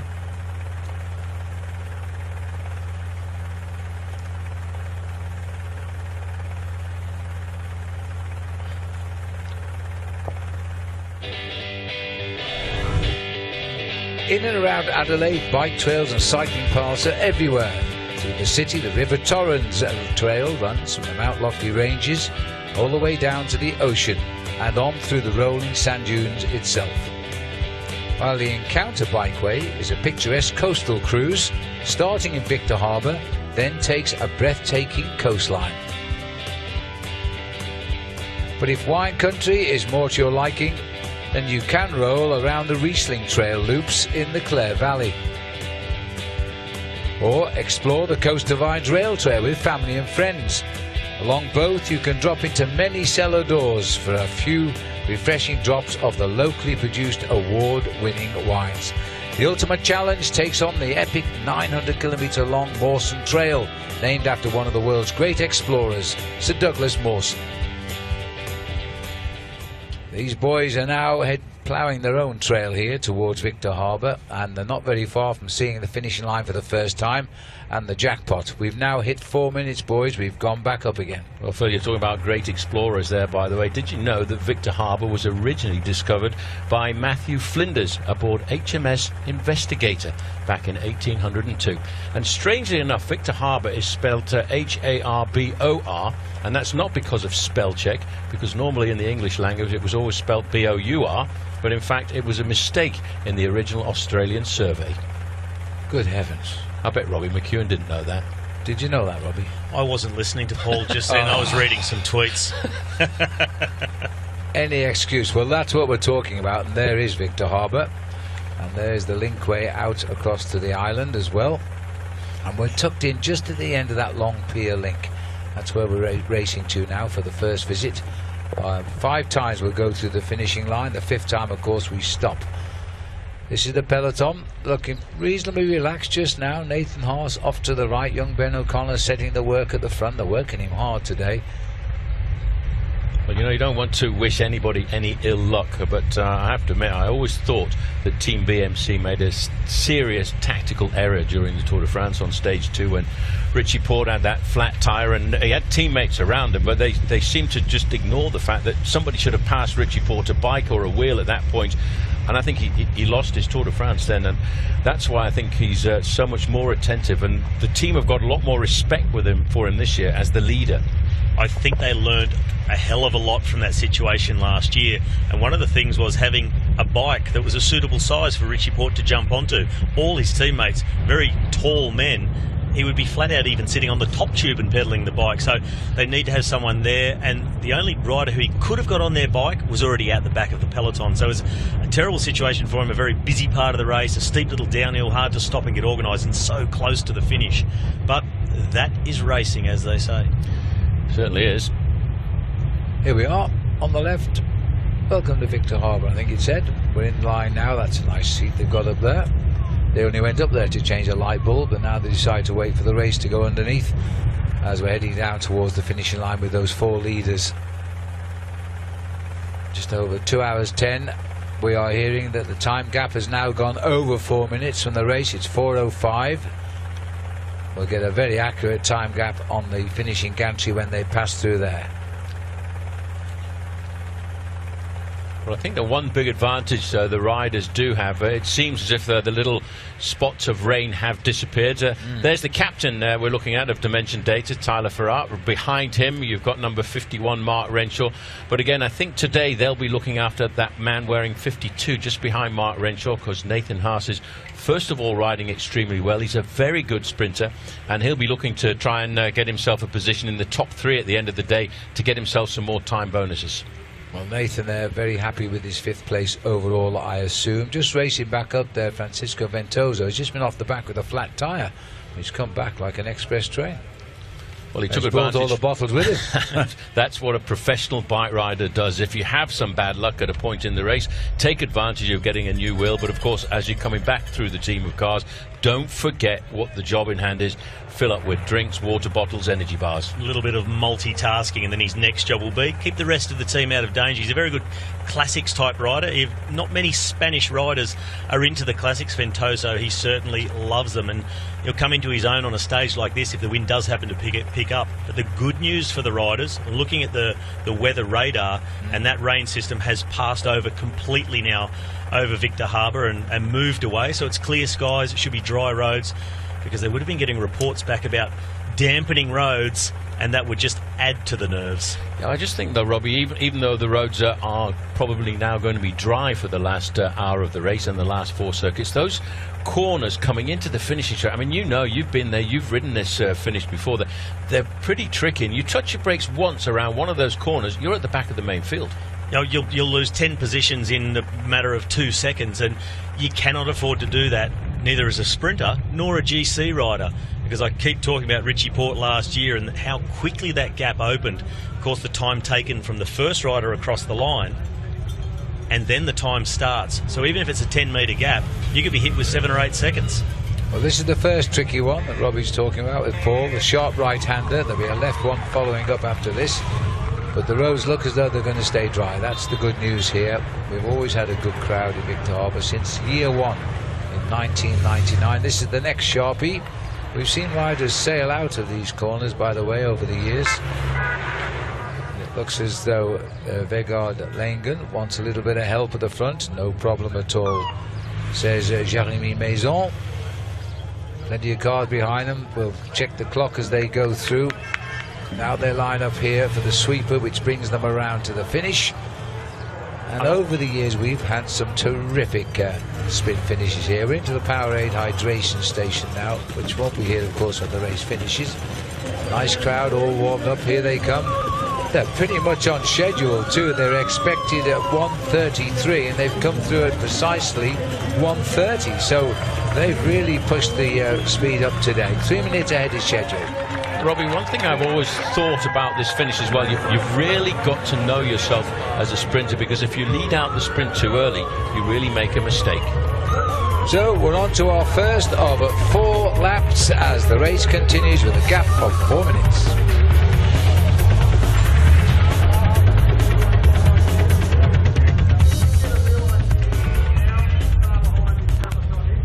Now the peloton is still to arrive there. And they appear to have quite a good tempo going now, but still, well, the clock won't lie to us. Again, Chevrier, Langen and Maison have gone out onto lap number 1 of 4 laps. Bit more tricky for the peloton to circumnavigate the roads into town, but they're going to have to do it now. We're on the finishing circuit, as it will be, of course, for the next 4 circuits now. Change in attitude though, Phil, because it's the Bora team coming up to the front, so the sponsors of the stage today as well. Let's not forget Hans Grohe. I'm just convinced, Robbie, that the way we've seen Peter Sagan riding, I mean, people say, oh well, he doesn't want to be too fit too early on, but this is a guy who's fit all the way through the year. Peter Sagan, he can win today if he wants. He is such a class athlete that he's a guy who can win at 80% of his maximum capacity. A lot of riders in this bunch would have to be really on top form 100% to be able to win. Sagan, he can do it anywhere from 80%, and the better he gets, the easier he wins, the more spectacular it is. But I really think he wants to have a go at it today. Even if he does get beaten, it's just another good stepping stone. In order to improve, you've got to push yourself in the races, and that's how he's going to get fitter, and you've got to stay sharp. Well, we've done 90 kilometres of the race so far. It's about 55 miles, 51 kilometres to go, and that's just over 30 miles of racing. And I just coming back to that finishing line as well, Robbie, a lot of riders, if you're a little bit inexperienced, you tend to lead the sprints out from a little bit too far. You get too excited, open up the sprint. Now, if you're a cold-hearted sprinter like you used to be, you can wait until the last moment and then kick past in the last 50 metres. It's a very easy mistake to make. It's often one made by young professionals, first year in, or early in the season when you're very eager, haven't raced for a long time, you haven't won a race for a number of months, and then you see that finish line. It is easy to open things up a little bit too early, but you do get stung. You be in the front for such a long time, you can almost smell the paint of the finish line, and then you get swamped and you're about 8th. Well, the peloton are in town now. Now we're heading to the tricky section, the half a K out from the finishing line. They'll go right first, then left, then sweep underneath the banner. Let's see how they handle it. It was Postelberger on the front for Bora. It looks like he's just desisted at the moment. Well, they've made that look very easy from the helicopter, I must say. Now let's see how they go left. This is the tight one. All nice and safely, but imagine coming off that in 4 laps time. Might be a whole different ball game. Amael Moyar is the rider on the front now for BMC. Well, Phil, I think, oh, look at those dogs inside the barrier. Yep, pull them back through, that's the way. Hopefully they will not get through there again on the ensuing laps, but I think the difference on the last lap to this one will be 20 kilometres an hour through those bends, and then all sorts of things can go wrong, but it makes it so good to watch. I love this finish. Here we are through the grab your bag section. Nobody feeling like too much food here today. 51k out from home. The clock is running. It's already 3:50 it is on the line. That's the new time gap, 3 minutes 50 seconds.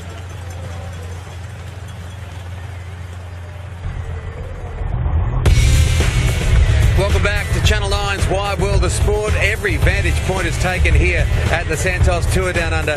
It is Stage 3, the Hansgrohe Stage 3 from Glenelg to Victor Harbour. And here we are in Victor Harbour. It's absolutely heaving down here, I can tell you. Biggest crowd I've seen in Victor Harbour as the peloton goes through. And there are the faces of our superstars here. One of the great cycling races anywhere in the world. All right, now John Stephenson, of course, Olympic silver medalist, Commonwealth Games gold medalist, and he always says to me, don't forget I got a bronze at the World Championship, so I didn't forget there, John, either. He also loves cycling, and he's done a great job for us over the last year or so with Fan Cam. He got amongst the crowd. See, a lot of the people come to this tour and get involved themselves. They follow the tour, they get in groups and bunches. Well, Johnny got well and truly involved in Fan Cam. Well, I'm in picturesque Harndorf. Now, there's many ride groups you can join whilst at the Santos Tour Down Under, but the one I'm doing today is with Ride Holidays, and I've got Carl with me. Carl, so tell us a bit about the group, the dynamic. Where do most of the riders come from, and how long does it take to sort something like this out? Yeah, so we've got 60 people in the group. We've got 58 Kiwis and 2 Australians. And we think that's about the right mix, to be honest with you. And all of the guides are from Adelaide, so they're all locals. They all know those roads that visitors don't know, and that works really well for us. Our youngest rider is 15. Our oldest is 80. Excuse me, sir? Yeah, so 15 is our youngest, and 80. We've got two 80-year-olds, and they're both UCI world champions in their own right. We try and cater for everybody from A grade right through to the real weekend warrior, and it's all about the food, it's about the biking, and it's more than just seeing the Santos Tour Down Under, but that's obviously a big part of it. Ride Holidays have guided their clients through the Barossa Valley and the Adelaide Hills over 5 event-filled days, with breakfast always been popular. Guys, you just need to clarify something for me. Can you just tell me your age? We had a combined birthday party 1 month ago, and we called it 160. So if you divide by 2, you get her age. So the team headed out from Harndorf with a pit stop in Stirling to watch the pros go around, including a couple of talented youngsters. Now, we've met the 2 oldest riders in this group, but now we're going to go to the other side of the spectrum and meet the 2 youngest participants. But tell me, I seen you leaning over the barricades, and you got a very famous rider signature. Tell me about it. We kind of just waited behind Peter Sagan, and we ended up asking him for a signature. So he signed my hat and Liam's jersey. That's a pretty special moment, eh? Yeah, it's pretty awesome to be that close to a world champion. Then I joined some of the hardcore riders to tackle the ride through the hills to the top at Paracon.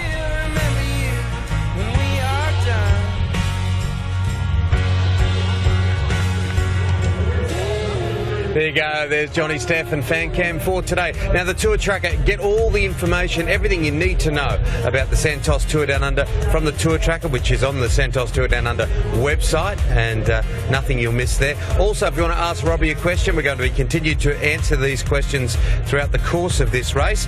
Hashtag Ask Robbie TDU, and that is of course on Twitter. Hashtag Ask Robbie TDU. This is the Hansgrohe Stage 3 of the Santos Tour Down Under. Glenelg, which is a beautiful, beautiful part of the world, and so is Victor Harbour, where this race will finish. And we're not too far away from that happening. Let's get back to commentary. Well, the peloton concert's hearing now as they pack up a little bit here. Now they're going to have to do something, boys. They've got 47k to go. The gap is holding at 350. Well, the math is quite easy. They've got to knock off 1 minute per lap in the main field to pull them back into the fold. But it's I'd always think, as I started saying to Robbie just a little earlier, it's complicated trying to organise the chase on circuits because the change in the wind direction, the change in direction of the race. Whereas on a place to place, you've got it much more easily. You can understand the gap a lot more easily in a place to place rather than on a circuit. It is easier to place it like that, but when you know you've got 46 kilometres to go, you sort of ignore how many laps, you think how far to go, what is the gap, and we've seen already Bora Hansgrohe come to the front. Now, I wonder if that's going to encourage other teams to come up and help, or do quite the opposite. They'll think, well, they're riding for Sagan, let's just let them do the work and ambush them in the final kilometre. Well, I also thought about the fact that Orica Scott, they were thinking about winning this bike race overall, and for them that they came with 2 possible overall contenders. Simon Gerrans, I think, now out of it, but still Esteban Chavez has got the chance of winning this bike race overall, and then the sprint for Caleb Ewan. That makes them really, if you like, a divided squad. It does a little bit, but on the different stages they seem to be really cohesive and have a definite plan on what they're going to do. Matthew White lays out the tactic, and they're open to doing different things. If the winds had come up, I think they might have had a go.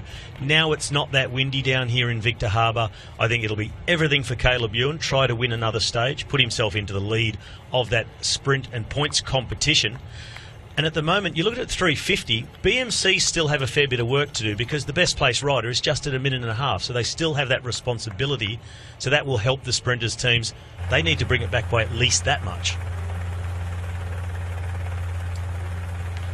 Well, the long, thin line, the arrowhead has formed. It looks like a giant stingray at the moment as it races over the highway here. And we'll see what they do on this lap. 3 minutes 50 when they started the line.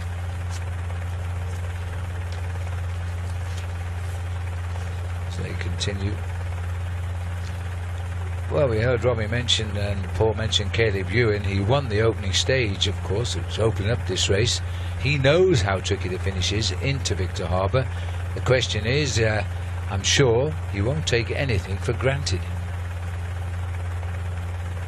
I think it's going to be tough around the circuits, especially if there's wind, but yeah, hopefully we can go for a sprint again. I think it's pretty close so far, so yeah, these sprints aren't coming easy, and yeah, we're going to have to keep working hard to win them again. We had a look at the finish of tomorrow a couple of days ago, so I've seen it before, and then obviously we've raced there before as well, so yeah, you know, it depends on the wind, but it should be a pretty tough finish. There's a right and a left, maybe just before 1K to go, and then I think after that it's a pretty straightforward run into the finish. I think just good position going through the town because you know, it can get pretty messy through all the corners and stuff. So yeah, we'll just try to ride good position. And there he is down there in the red Sprinters jersey, sponsored by IINet. It's actually a right and a left after 1K to go. That could be a crucial difference. Could be a very crucial difference. And as Robbie said, it's also very important of being patient, because you make that corner, you think, oh, I've done a good job, I'm in the top 6 round here, I better start sprinting now. Then all of a sudden, it's actually a very long way to go to the finish line for that final corner. It's almost like riding 2 sprints within the sprint, one into position and one for the win. Well, there looks to be a lot of anger in that peloton now. That is the long, thin line of the Santos Tour Down Under.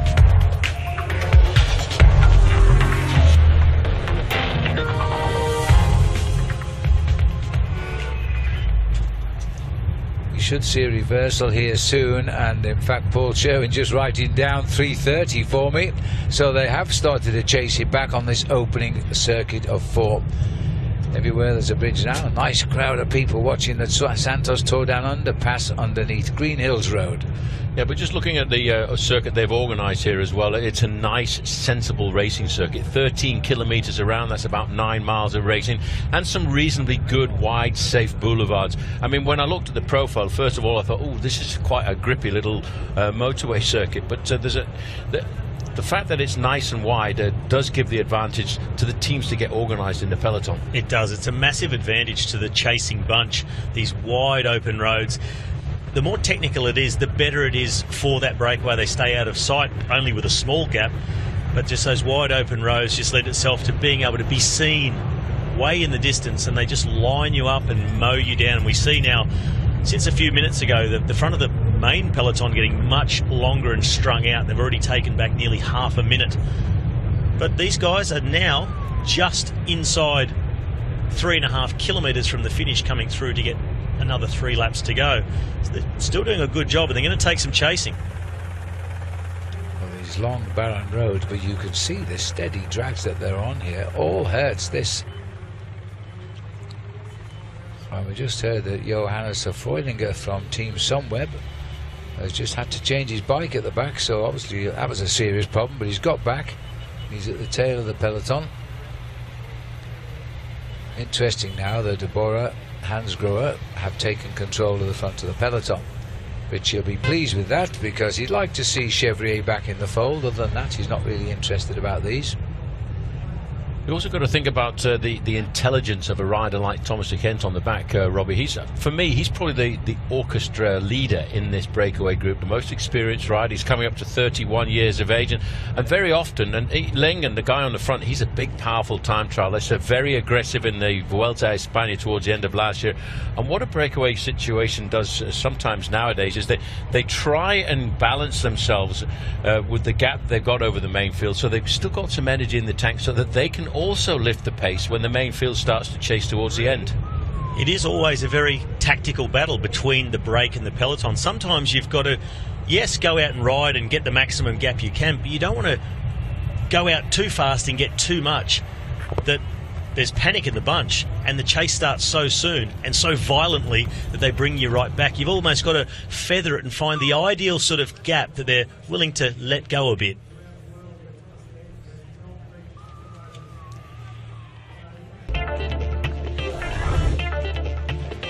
One of Adelaide's favourite holiday destinations is the idyllic seaside town of Victor Harbour.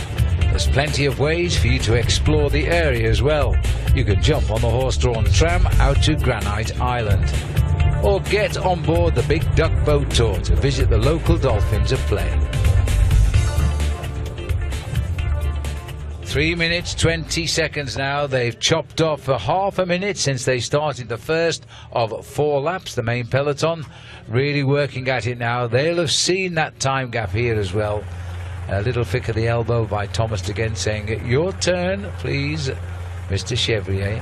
Monsieur Chevrier. Monsieur Chevrier, yeah, but you know, there's a number of other teams that have got interest in pulling that back, that breakaway group back. Trek Segafredo, I think, have been looking very well organised on the course. They'll be looking after their sprinter, Edvard Toons.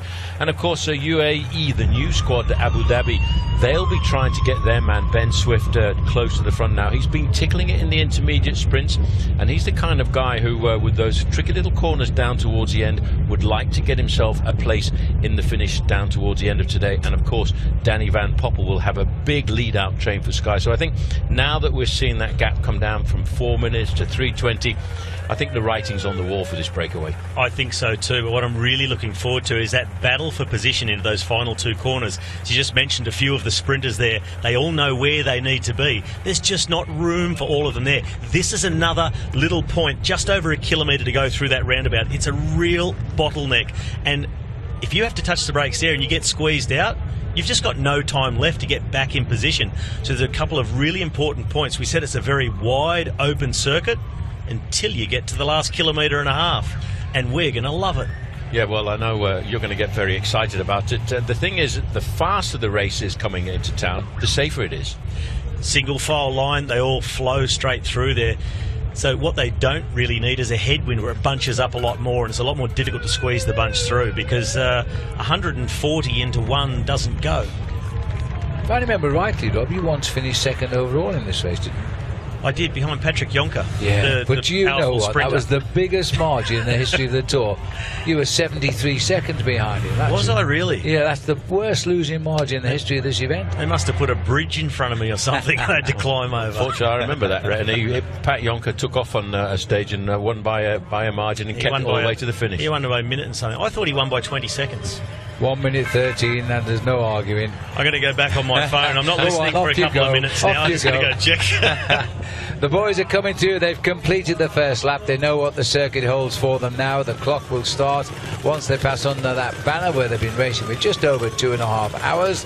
The crowd warming to the occasion. It's pleasantly warm now, actually, and it does look as though Robbie was right. The storm has blown around the harbour, Victor Harbour, and gone out to sea and away. We're on the Fleurier Peninsula here. Lovely cheers from the crowd.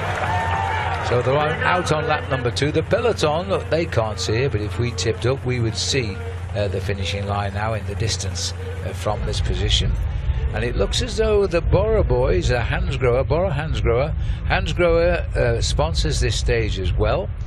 And they're going to look to maybe Peter Sagan to come and show them in the end. Well, I think he's looked pretty sharp since the opening day. He was right in on the mix in the People's Choice Classic. Then up on stage 1, he wasn't too far away, trying to do the good thing and give some inspiration to his teammates. But I've just got it in the back of my mind. You know, he is a showman. He's a real rock star. And the fact that this stage is sponsored by his team sponsor, I think he would really like to try and get the victory. And what a great thing it would be for the event to have the world champion take out a stage in the world champion's jersey. Well, we've lost Robbie now. He's engrossed in looking at the old... How are you getting on, Rob? I'm getting there. Okay, I'll leave you to it. Fat thumbs are making it harder on the iPhone. Here we go. Oh, Phil. What's happened? You've nailed it. Was I right? Oh, yeah. Spot on. The disappointment on Robbie's face. You thought he just lost the stage. No, I feel better about it now because it wasn't that close. Well, they're coming through with the peloton now on this tricky section. When they take risks towards the end, of course, it can be a very dangerous section. It's always a little bit of concern. And we'll get the timing when they go through. It's been 1:30 since the leaders went through. Now they're under the last kilometre to the line. Just goes to remind me, Phil, something that you always said, never trust a bike rider when he tries to tell you how many races he's won that season, because you're usually right, aren't you? They exaggerate. You know what? Robbie, did you win find here? it. I couldn't even find it. I won I here think you did once. win here. I think once. I think so too. So we Get agree. back on your phone and check. Now, as we swing round the bends and the twists and the curls, approaching the finishing line here in Victor Harbor, not for the finish, of course. We've gone through 2 minutes since the four leaders arrived, so they have closed down quite quickly on this stroke now. 3:50 at this point it was, 1 lap ago, as the Borough boys now bringing through. There's a lot of different teams got themselves to the front. This is beginning to shake out now into quite an interesting tactic by the teams. There's those who want to keep Richie Porte safe on BMC. There's the others want to win the day with their sprinters. That's a very nice piece of art down there, isn't it? They've done well. Paul, just look at what's happening here. They're just riding tempo through those final corners. But as they came out of that corner, you saw riders scrambling in single file line just to stay in contact. Imagine what that's going to be when they're actually sprinting and the gap is coming down. 2 minutes and 46 seconds now. Yeah, and the race radios are not keeping up with the changes. Well, let's tell you the story so far as the riders have now gone out on the second of 4 circuits. It all started back in Glenelg, 10:30 local time, facing up to 144 kilometres on the road to Victor Harbor, where they are at the moment. Mike Turter, as always, pulling in at the race director's start flag. Race underway, heading out for the Southern Expressway. Yes, it didn't take very long. Got plenty of attacks because the Southern Expressway is slightly uphill there. But after about 10 kilometres, Thomas de Kent in the red and white jersey of Lotto Soudal, he started to prize an advantage over the main field and was very quickly joined by Jérémy Maison from FDJ. So that's when the 4 riders started to come together there and get on with the job in hand. Long straight roads, but nonetheless they went over 4.5 minutes at one stage. Onto the climb of Selix Hill at the last kilometre marker there. Thomas de Gent now getting 10 points by winning this climb, has gone to 16, the same score as Richie Porte, but we think Richie Porte will keep his lead because he won a steeper climb yesterday. Yes, but for Thomas de Gent, who got himself the 10 points, pulling himself up to the same number of points as Richie Porte, he'll be looking for points further out on this road as we continue down towards the finish in Adelaide. When they went over the top of that climb, the gap was 4 minutes and 15 seconds. On through Mike Ponga, nobody interested in the sprint, so they gave it to Jérémy Maison, the Frenchman on the front at the time, because the small points not meaning very much to those 4 riders in the lead. The beauty continues as we course towards the Fleuria Peninsula. The next point coming in the Inman Valley, named after a policeman, Paul Cherwin tells us, who chased the convicts down the valley.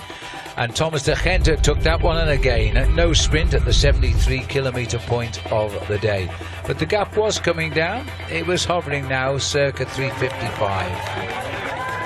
Into town with on the first circuit, the bunch go through 3 minutes 50 later, and now we're waiting to see the big chase back. In that half a lap later, it was confirmed at 3:20, so they'd already got 30 seconds back, and when they came through again to the banners, the gap would be down to 2 3/4 minutes.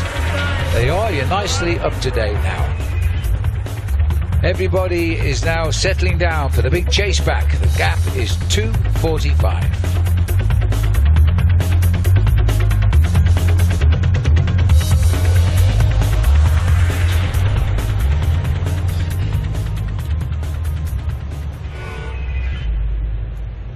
Well, now we've got Langen here, the Norwegian, on the new Abu Dhabi team. First time these colours have been seen on world television this year. The team has only been open for business for about 3 weeks. New man on the FDJ team is Jérémy Maison, 23 years of age, almost matching his number, plus 100 years. Yeah, they're still trying to keep themselves organised. I have to say that I was well impressed with Vergar Lengen at the Vuelta a España last year. He was looking for the breakaways, a very strong rider, but like many of the riders on that IAM cycling, trying to excel in the Vuelta a España as their team were folded towards the end of the year, all looking to advertise how strong they could be and how much of an asset for new teams on the block. Well, you see two of them in this break because, of course, the AG2R rider, Chevrier, was also in the IAM cycling team. So they've got themselves new contracts, new teams, and straight away, first race of the year, showing off the jerseys, and in a very good way. And I reckon a bit of panic is now setting in the bunch. 35 kilometres to go, still more than 2.5 minutes gap. And for mine, Thomas de Gent is still sleeping up there in the break. He hasn't even started yet. You might be a very good point there, Rob. This is Gregor Mühlberg on the front. He was the guy who had the onboard camera under his saddle yesterday, if you were watching our programme a little bit earlier, climbing up towards the finishing climb. I don't think he's got the excess baggage on the back today. But as Robbie also mentioned a little earlier on, it's actually tipping towards the advantage for Team BMC. Only one rider really a bit of a threat for them in that breakaway group of 4 riders, Chevrier, who started the day 1 minute and 34 seconds. They've only got to lose a minute now, and that puts Richie Porte comfortably back into the position of the leader. So they're just being very conservative with the amount of energy they dish out on a day like this, because they've got a lot of work left to do. That's right, and they're doing just enough work to encourage the sprinters teams to come up. They're getting themselves out of trouble. They'll leave the rest up to the sprinters teams. And I noticed an Orica Scott jersey, that of Damien Howson, coming up to the front. So he is about to get involved, because this is the time they've really got to pick up the pace, because that gap is probably just a bit too big for their liking. Well, I think they've just said 2 minutes and 35 seconds the gap now from the race. But these boys are riding fast, but that peloton is really got a bit between its teeth right now. Some little words coming from the management. Have another drink while I talk to you. Really, to put into perspective, sorry, I was trying to listen in there to see what was being said.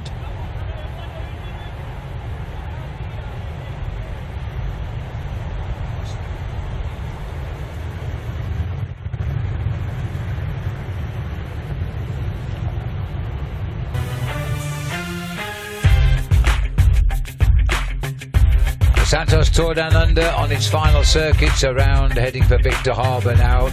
The chase is very much on. The 4 leaders out in front since around about the 10th kilometre of the day. We're now running down to the last 2 circuits. The faces, as the boys would say, the masks are now full on as they concentrate on bringing back the breakaway. I thought I just heard race radio say it's down to 2 minutes and 35 seconds. Yeah, well, they've still got to get back up to the finish line and face 2 more laps before they get down towards the end. And Robbie, I got to think that to win the race, that 4-man leading group, they've got to have still in excess of 1.5 minutes advantage with a lap to go. Yeah, I think you're right, at least 1.5 minutes. And I don't believe they are going to stay away. But I just know that Thomas de Gent will not give up without a huge fight. It's what he's renowned for. It's what he's very good at. But now the better time trialists in the bunch are coming to the front to do their work. And there he is, Damien Howson. We've seen him do so much already in this race in the service of Caleb Ewan. Yesterday for Gerrans and Chavez. And this is the moment where I think we'll start to see the gap tumble even quicker. Well, one of the sprinters on the Sunweb team is the German sprinter Niki Assant. Now let's find out what it might be like to win the sprint. Here he is as he explains the final kilometres of a sprint. In the last kilometer, it's more about feeling that you really feel okay, it's now a good position, or we have to move up a little bit, or sometimes you get boxed in on the left side, then you have to know, okay, now we have to change to the right side. Most of the time it's either when you win the race that you are just in a tunnel and you are not looking left and right, you are just doing your sprint and bam, you suddenly won the race. That can happen, that you really forgot how you did it actually. You just put your head down and then you just go for the best possible result, and most of the time it's also pretty crazy and hectic in the last kilometer, so just focus on your line and try to do a good sprint. Well done. Robbie McEwen's getting very twitchy listening to all that. You're going every inch of the way with him, Rob. My heart rate went up at least 3 beats a minute then. Robbie, of course, won 12 stages in the sprint in this event over his history before he retired. And 12 stages in the Tour de France, and 12 stages in the Giro d'Italia. But it's because I couldn't count any higher than 12. But the thing is, Robbie, that's the thing. When you come to those final 2 laps, you've got to get into the zone. You've got to concentrate. And we've got 32 kilometres to go to the finish, and you've done 112 kilometres. Now you're starting to think. In fact, as a sprinter, you're not really looking up the road. You're just concentrating on your teammates to keep you in the right place. It's the sort of thing as a sprinter, you start the stage with a really broad focus, and as you get closer to the finish, that focus narrows and narrows and narrows, where you end up just not seeing anybody except the person who's leading you out, the best line into the corner, and then of course the finish line. You don't need to see the others, you need to be aware of where they are, but get everything right, do everything perfect, because to win at this level, there's not many riders, like we said before, that won't win unless they do everything 100% right. Unless your name's Peter Sagan, you can probably make a few mistakes, not be 100% fit, and still put the arms in the air. Well, you probably saw there while Robbie was talking, the gap has tumbled to 2 minutes and 5 seconds now under Green Hills Road. We go again on lap number 2 of 4, so there's plenty of time to shut down that 2 minutes. No big rush yet. It's going to have to, I think, be shut down by this point on the next lap, though, and give themselves a chance. Whoop. As we speak, it's just gone to 1 minute 55, so they really are chasing behind now. Well, Robbie, most of the races that the riders go to around the world, it's point to point. You don't get a chance of a dress rehearsal. Now, what's the advantage for a sprinter of actually going through the finish line 3 or 4 times like they have done today? You get a good look at it. You can really line up the corners well, know exactly where you want to start your sprint, so there's no excuse for mistakes. But I guess the disadvantage is if you've done the race before and you already knew it, the riders coming in who have never been here before, they get to look at it 4 times, so everybody knows it as well as each other. Can actually make it a little bit harder. As we look at the heart rate with these riders going uphill at the moment, 171 beats a minute for Jai Hindley of the Uni SA team, down there number 185. I've got to say, what a great ride by those young riders from Uni SA yesterday, leading the team's classification. We saw them there getting buffeted around on the run into Mount Torrens Road in the final part of the race yesterday, but more than held their own. And Michael Storer, the young West Australian, 8th across the line, sitting top 10 for these young riders. What a great performance. Yeah, different tactics from Team Uni SA this year, where they've got a new team manager on board, Brad McGee himself. I mean, I always think about Brad McGee getting the bronze medal in the Olympic Games in Sydney with a broken collarbone in the individual pursuit. I mean, he won the yellow jersey at the Tour de France. And these youngsters, having a guy like him as the team manager, I mean, what an inspiration. Here they are. They're putting their names out on the international circuit. Yeah, and they've got a guy directing them from the car who's not only a tough bike rider in his day, but very canny, very clever, thinks everything through, but also we're giving these guys great confidence. And that's why we haven't seen them on the traditional Uni SA early attack. We haven't seen that this year because of the confidence they've got in their climbing ability, and yesterday showed us. And even now, they're prepared to mix it, riding up the right-hand side of the peloton, moving up towards the front. They don't have a sprinter here, but they certainly want to protect GC, and they know all about the final part of the race and not wanting to lose any time due to a split. Well, they are really working now. This is the chase now. We'll get more time checks in the descendancy from now on in. Yeah, well, these professional teams now certainly doing a brilliant job of getting themselves organised, and I think they've got the tempo to perfection as we start to see it again. Don't forget, you can follow us on Twitter at Tour Down Under with the hashtag AskRobbieTDU, and keep the questions simple, keep them tactical, and keep them clean, and Robbie will try and get back to you, and if you're lucky enough, we'll be able to answer your questions on air. So we've got one coming in here from Sophia. Why is it important for the breakaway to work together even though the peloton usually catches them? It's like the old saying, many hands make light work, and if you don't work together, you're not going to eke out that advantage. It's got to be full cooperation, so no matter what jersey you've got on, you're a team when you're out there and you rely on each other. Even today, the 4 of them working perfectly together, they're still getting dragged back. You don't work together, you're not even going to get close. Well, the gap's coming now down to 1 minute and 40 seconds. Another question coming here from David Robb. Did Calum go too hard yesterday to be recovered enough to win the sprint today? That's a good question. It is a good question, but I don't think he did. He's in very good form. He's already raced the Mitchelton Bay Series criteriums, the national championships, both criterium and road race. So he's got the racing in his legs. He's got that race fitness. He'll recover from that quite well. And he didn't take it all the way to the finish, put himself right in the red zone on the final climb. He was up there, did a turn, but when he hit that red zone, it started to get too much. He pulled over and then rode very easily to the finish. It makes a big difference to do the last part, even though it was uphill, to do it a lot easier. Your legs are already starting to recover from the effort. He'll be fine. Yeah, and that reflected in his result because he was more than 9.5 minutes behind. Another question coming from Mitchell Napper. What was harder to ride in, 40 degrees heat or pouring cold, horrible rain? Give me heat any day of the week, any day of the year to ride in as opposed to rain. Sometimes I didn't mind riding in the rain if it was warm because I knew already it put a lot of guys off taking the necessary risks through corners and towards the finish.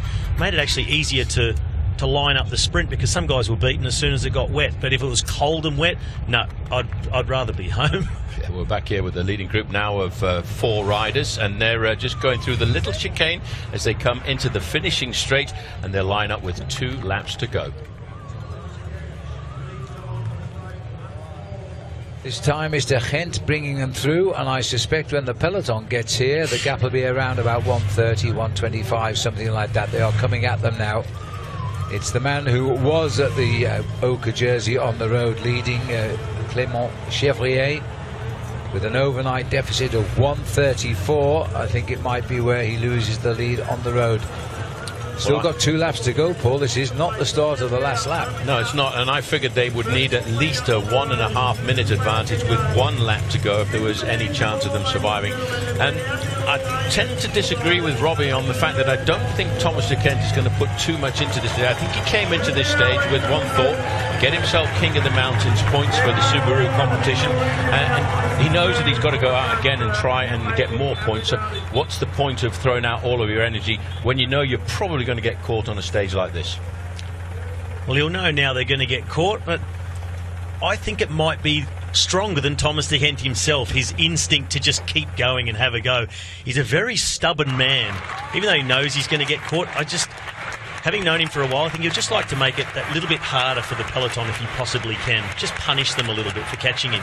Yeah, look at that, 125 now. 125 now. I think it'll be even less than that this time under the banner, as a number of teams are anxious to start driving this race towards the finish. Movistar, the dark blue jerseys with the M on it, looking after Gorka Izagirre. As we run along this lovely beach here, smooth waters, the storms passed us by, the waters are calm. Life is very good in Victor Harbour today, that's for sure. Well, we keep talking about Gorka Izagirre, and he was a bit of a surprise to me, Phil, and I still think that Movistar, who's sitting about 3rd or 4th team back there, they've still got a 2-pronged attack when we come to the final hilly stage up to Wollonga Hill, and that's, of course, with Jesus Herrada, who's still sitting at 29 seconds overall with a lot of other riders who are still nurturing thoughts of a podium position in this race. Damien Housen leading them through there. The gap 1 minute and 15 seconds now.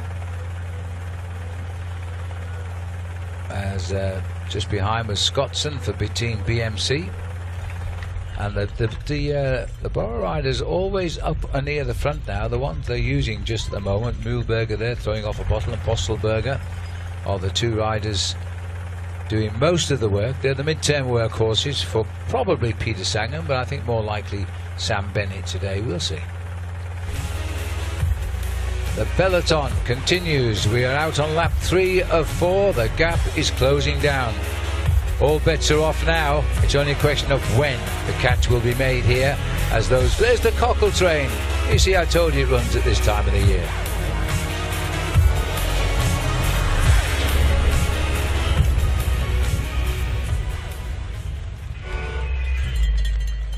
Everybody's straining to catch a glimpse of the peloton of superstars which are now coursing the streets of Victor Harbour here. The opening World Tour event of the year. New Aussie champion Miles Scotson bringing the peloton through. They're organised now. The gap is down, and it's not just a chase by BMC. They don't need to take any interest now. It's Bora, Hansgrohe and Orica Scott who are driving the peloton. Yeah, but you always notice in about 7th or 8th position the diminutive figure of Richie Porte, and I say that because he looks very lean and fit at the moment, the Tasmanian rider, always hovering close to the front. We've done 120 kilometres of the race. We're 24 kilometres to go down to the finish, but Richie Porte needs to be attentive. He knows that a split in the main field on the run in towards the finish, and just like that, Robbie, seconds are gone, thrown away. So Richie Porte, as a pure climber, as a GC man, was he having an attack there from Langen, but labouring a little bit. I'll be surprised if Thomas de Gendt just lets that happen. Maybe he's going to use the French riders to close it down. The former teammate of Langen, Chevrier, goes after him. And I wonder now if the top of this hill will be the springboard that Thomas de Gendt will be waiting for, or if Paul is going to be right and he's going to save it for another day. Well, he's not reacting, is he? And this attack has gone when the gap is down to about 110. Big moment for him. Yeah, but the difference is, Robbie, I think it's on this part of the course where the peloton actually has much more of the advantage. With a large number of riders working, they'll keep their average speed a lot higher than the speed of this breakaway group. And you know from experience that once a guy attacks the breakaway group, the momentum and the cohesion all goes to pieces. It's completely fallen apart, and now it's just one rider against the bunch. And don't forget, these guys have been out there for 120 kilometres, and we keep getting fresh riders coming to the front of the peloton, the domestiques chasing down for their team sprinters, so they are obviously going to ride a lot faster than a man who's been out here swapping off on the front for 120k. But a nice aggressive move, and good to see from not a completely new team in the bunch. It was Lampre last year, but now the UAE Abu Dhabi. And he'll be hoping, if he does get caught, that Ben Swift can clean things up at the finish. He was second here last year. He was, riding for Team Sky. And of course, let's not forget, this guy's pretty good against the clock as well, because he was second in the Norwegian Time Trial Championships. I actually expected a good ride for him at the World Championships, but he kind of faltered in the heat there into 23rd. It's showing his colours. He's 27 years of age, been a pro since 2009, but he's now going to give this his best shot. He's ridden 2 Grand Tours, Italy and Spain. He's never ridden the Tour de France. He's finished both times. Had a very good Giro in the time trial.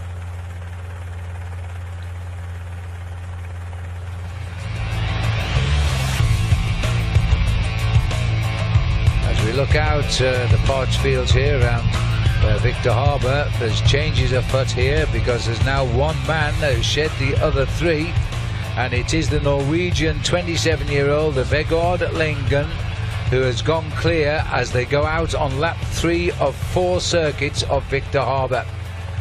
We'll just see if we can show you the attack once again here. He jumped them as they left town. Yeah, it was a very interesting move. It was the moment when I think he was expecting to try and break the stranglehold of the leading group of 4 riders, and it was probably one of the hardest early parts of the course. But what it does when you make a move like that, it loses all your friends. You've been working together as a bunch of mates for 2 to 3 hours of this bike race, then all of a sudden everyone becomes an enemy.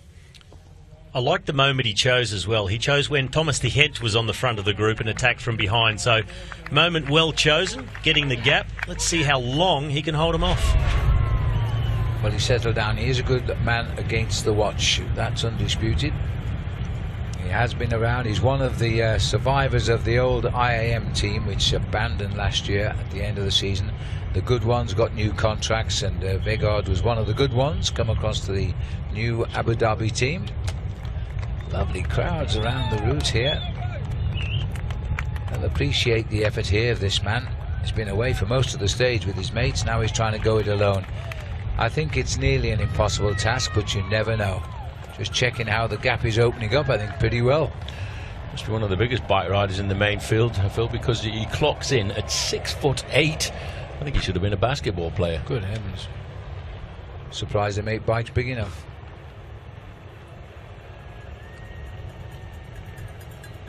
Well, now he's got the undulations here on this course. He knows the circuit at least pretty well now. They've been on the circuit for 7 minutes now, a little bit more than that. They're lapping the circuit in 18 minutes. So on that basis, it's about 25 minutes to race. You can just see, though, that long line of riders at the front of the peloton. That's where the organisation is. That's where the workers all are, and still locked up there, I suppose, almost gaining confidence with every kilometre that passes. Richie Porte there in that ochre jersey. He knows that he's just got to keep himself safe for the next 2 days of racing and come out to play again when it comes down to the Wollonga Hill stage. And he knows to have confidence in the team that he's got built around him. He'll be happy as the kilometres tick down, but he won't be completely happy until he has that final kilometre, in particular that final 500 metres behind him without a gap in front of him, because it's all concentrated, so tightly packed in that last 1.1 kilometres. The passage through that tight roundabout, the right and the left corners, and as the good sprinters open up out of that with their lead-out men, it's extremely difficult for the climbers to stay in the wheel. They just don't have that explosive power. They will be very, very nervous. When we saw the move coming from Lengen there, now at the moment we're getting from Race Radio his advantage just 10 seconds over the field. Once you get to a point like this and you're not building up on your advantage, surely it's much more sensible to look back and say, look, I ain't going anywhere here. I'm using an awful lot of energy. I might as well wait for these guys to come back to me. He's caught a bit between a rock and a hard place at the moment. He's off the front. He's got that little gap. Doesn't look like he's really moving away from them. But there he goes. And there he goes. It's stronger than himself. Well, you predicted it. He reckons he can reach that gap, 10 seconds on this little rise. That's his strong point for Thomas de Gent. Now the counter-attack coming from Chevrier just to get Thomas's back wheel again. Now the gap hasn't altered, by the way, since we started this lap. They are still 1 minute 15 back of the leader. And so that's a good sign by the time trialist at the moment out front in Lengen. There he is. These boys may claw their way back. They seem to be getting back into their rhythm. Well, what Thomas de Gent did there was he chose one of the steeper inclines on this false flat to try and halve the distance between himself and the lone leader. So 1, then 3, and the spread across the field now is just 75 seconds with 20 kilometres left to race.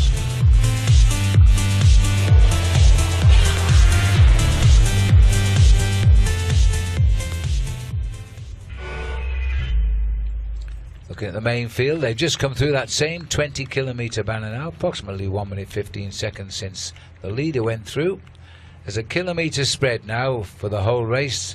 The Bora teams in black racing to try and bring their world champion to the line, along with fast finishing Sam Bennett. It looks closer than I think it is right now. I don't think they're actually getting any closer to him. It's one of those status quo things. When Lengen made that first initial attack to get himself the advantage, he opened up the first 10 seconds with his acceleration. But the problem is being able to consolidate on that advantage. And also just looking at what Thomas de Gent did, he really accelerated hard up that little rise, put his two companions here in quite a bit of difficulty. They really had trouble following the wheel. So all three of them were making a hard effort. After that, they all need to recover. The gap starts to open up again, and Lengen is moving away. I think this time he's not going to get caught. I think he seems to have gone. Maison, Chevrier, de Gent. It was actually Chevrier, de Gent, Maison, but that's the order we looked at them. As we're now looking, maybe if they slip up the gears, they might sprint across this gap. Not easily done at this level of the racing because they've been out in front virtually all of the day. 19 kilometres left. And back in the peloton, nobody helping out Damien Howson at the front here, except Miles Scottson. Oh, he's hurting now, Miles. And I'm not surprised. He's done a great job today. He's only a youngster. And so the grimace on his face there. He'll work until he drops, just like Caleb Ewan did yesterday. I think the difference we'll start to see now, in fact it's just gone inside of the 1 minute margin, 57 seconds. I was going to say that the main field, Phil, will not slow down their pace as they start to continue on these slopes. So they will continue to ride at speeds approaching 50 kilometres an hour and not slow down. And what we'll start to see is more teams start to come up and get involved, start to position both their GC men and their sprinters trying to win the stage. A team I haven't seen at all yet today, a lot of bad luck yesterday, is Team Sky. They got Danny Van Poppel, their sprinter, who was second on stage one into Lindhoek. bad luck yesterday. A double puncture for Sergio Henao. He actually punctured both tyres at once. Oh, is that what he did? But he didn't realise both were punctured. He stopped and changed one, got going again, and then realised the other one was going down slowly, stopped again, changed again. Cost him so much energy. Yeah. So he actually did a very good ride to finish where he did at 19 seconds behind Richie Porte. So quite a good ride, but they've been inconspicuous today. But I'm sure Danny Van Poppel struggled a bit yesterday in the hills, but he'll be up there.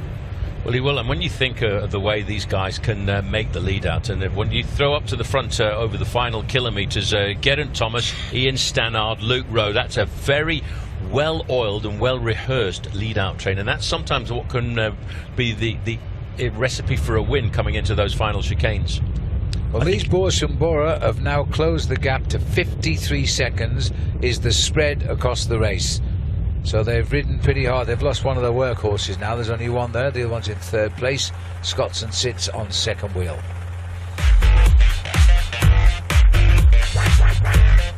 In the distance now, Victor Harbour, one more visit and then around the loop and back for the big finish.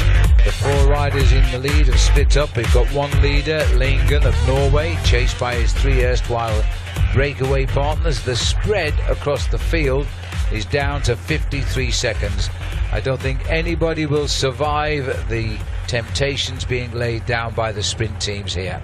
This is the leader. Puffing and blowing, but concentrating.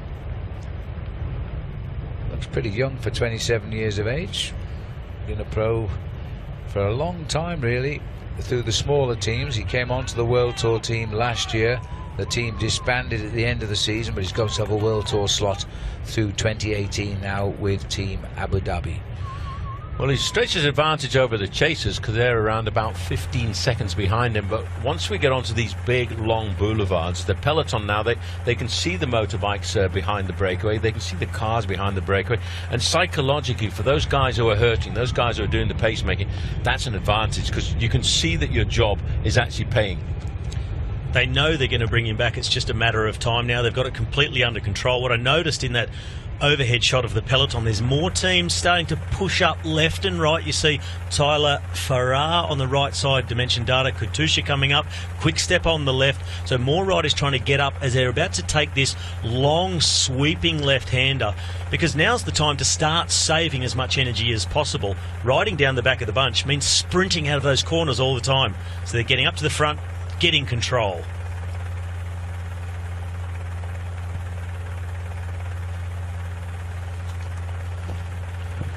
Yeah, certainly you've got to be very attentive, but it does make it complicated on the running towards the finish because you've got the teams of the sprinters want to get up there and the teams of the overall leaders. So don't forget, you can follow us at Tour Down Under.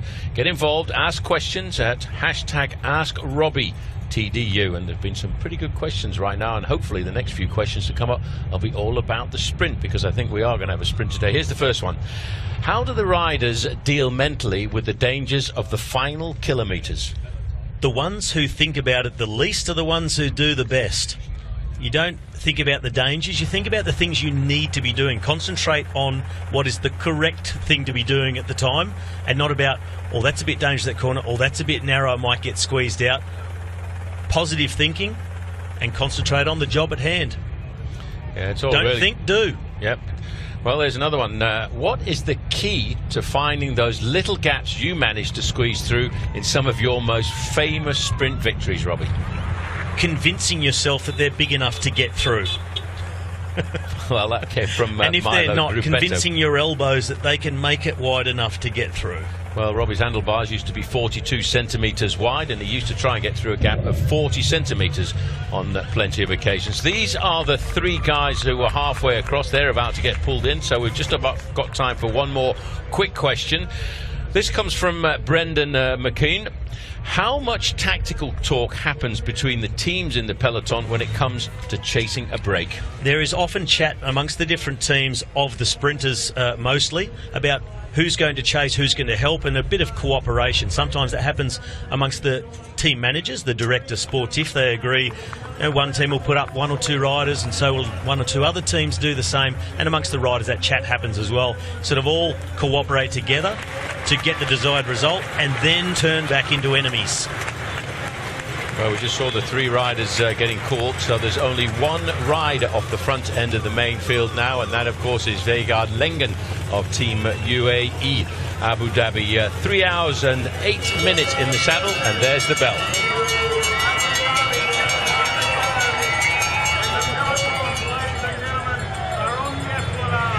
Well, the gap for the lone leader is a mere 35 seconds, and that's around about 500 metres. So the peloton are not messing around today. We see the clock ticking. We'll get a virtual Time gap here now as they come through the finishing line. Langen is the only rider. Very fast lap for his own. He's taken the race lap inside 18 minutes by himself there. These boys have gone through virtually 30 seconds is the gap for one rider who's done the fastest lap of the circuit so far on his own of 17 minutes and 47 seconds. Well, now's the question when, as Robbie was just mentioning a little earlier, you've got to have nerves of steel. You've got to concentrate and trust in the rider who's in front of you, almost follow him around like a pilot fish, and then hope that your lead-out man delivers you to the right place at the right time. But in recent years, Robbie, with the times of races being separated by seconds or even points on some occasions, you have 2 battles for these stages. You've got the battle to get yourself in a good position to sprint, but then you've got the GC teams coming up and getting involved in the sprint. And very often, I don't mean this in any derogatory way, but normally the climbers cannot handle their bikes the same way around corners as a guy like you were, the sprinters. You're right there, they can't, and they're also not quite prepared to take the same risks, or the risks that they do take, they're not as calculated. And the sprinters, of course, they're more used to that elbow to elbow and shoulder to shoulder racing. And they are prepared to push the GC guys out of their way, because if they let them in, it's most likely they're going to lose the wheel in front of them. There goes your result in the sprint. So they're not going to stand for anyone getting up in the way, and that makes a finish like this so difficult. Phil, did you get the number of that train? I tried to. The 260 Cockle train there waiting for the riders to go over that road crossing, and then it'll get on its way down on the tourist track. This is the man now. He's out on his last lap. He's 12 kilometres from the finishing line. It would be far and away the biggest win of his life if he could pull it off. With 24 seconds gap, it's not that likely, but he's got to stick to his guns now. Well, 12 kilometres, it should really take him around about 15 minutes to get around this lap, and I would expect for the main field, this is going to be the fastest of all of the 4 laps, because they will certainly average around about 53, 54 kilometres an hour around the final circuit for the main field, before probably touching speeds, Robbie, in the sprint today with the big lead out, maybe 70 kilometres an hour. Yeah, I think the fastest guys will hit 70 if they've got a little tailwind along the finish, which I think they do today.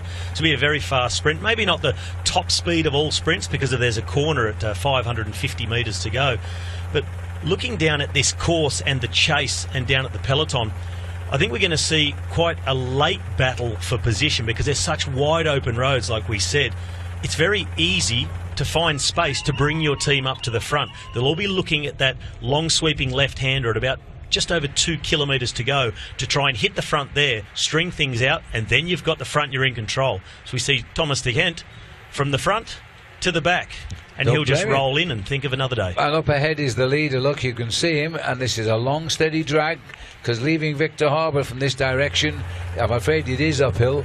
There's the beautiful coastline now, the Fleurier Peninsula here at Victor Harbour.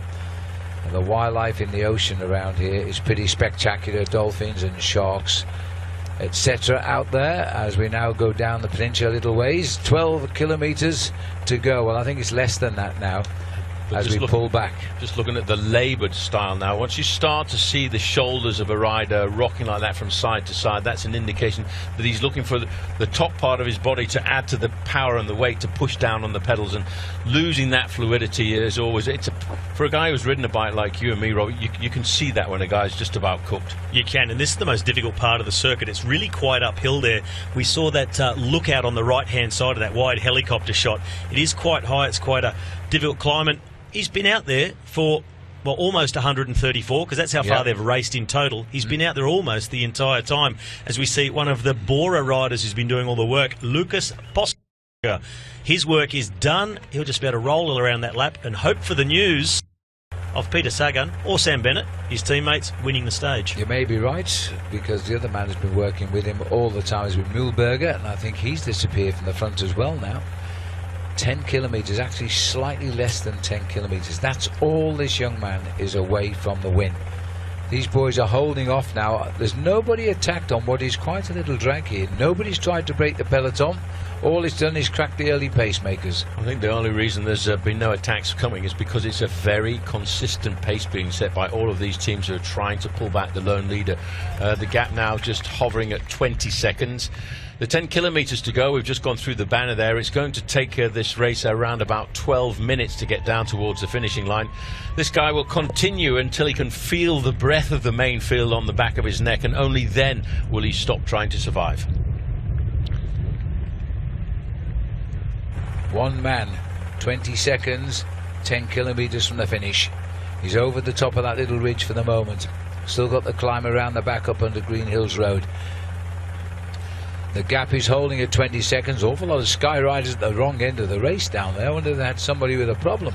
And the one guy we haven't seen messing around at the front of the race today, there you can see all of the riders from Sky, and I wonder if they're just starting to get themselves lined up and organised for a big lead out, because if you can charge into the final 2 kilometres here and rip around those corners in a long line, and a dedicated team at 60 kilometres an hour stretch them all out, maybe they can deliver Danny Van Poppel, because he proved on day one in this race he's pretty quick at the moment. He is very quick. He gave Caleb Ewan a really good run for his money on stage 1 to Lindhoek.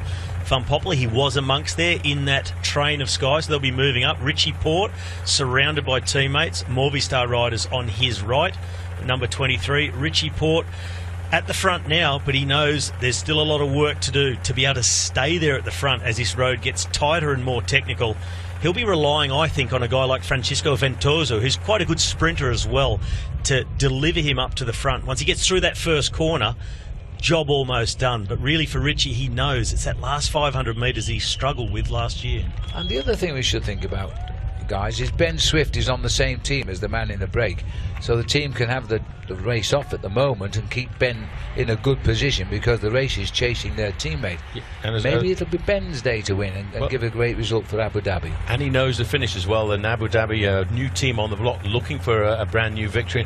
And when you've won in a race previously, Robin, you won in plenty of places multiple times, it gives you that little bit of extra inspiration because you know how to do it and you know you've been there and done it. So Swifty being so close to the finish and knowing the finish, he's probably starting to feel confident. It's a big motivator. He was second here last year behind Simon Gerrans, but it was a different course too. They went over a really tough climb in the final part of the race. He dragged himself over the bunch, was a little bit legless in the sprint, but it'll give him confidence. He was up there and he knows it well.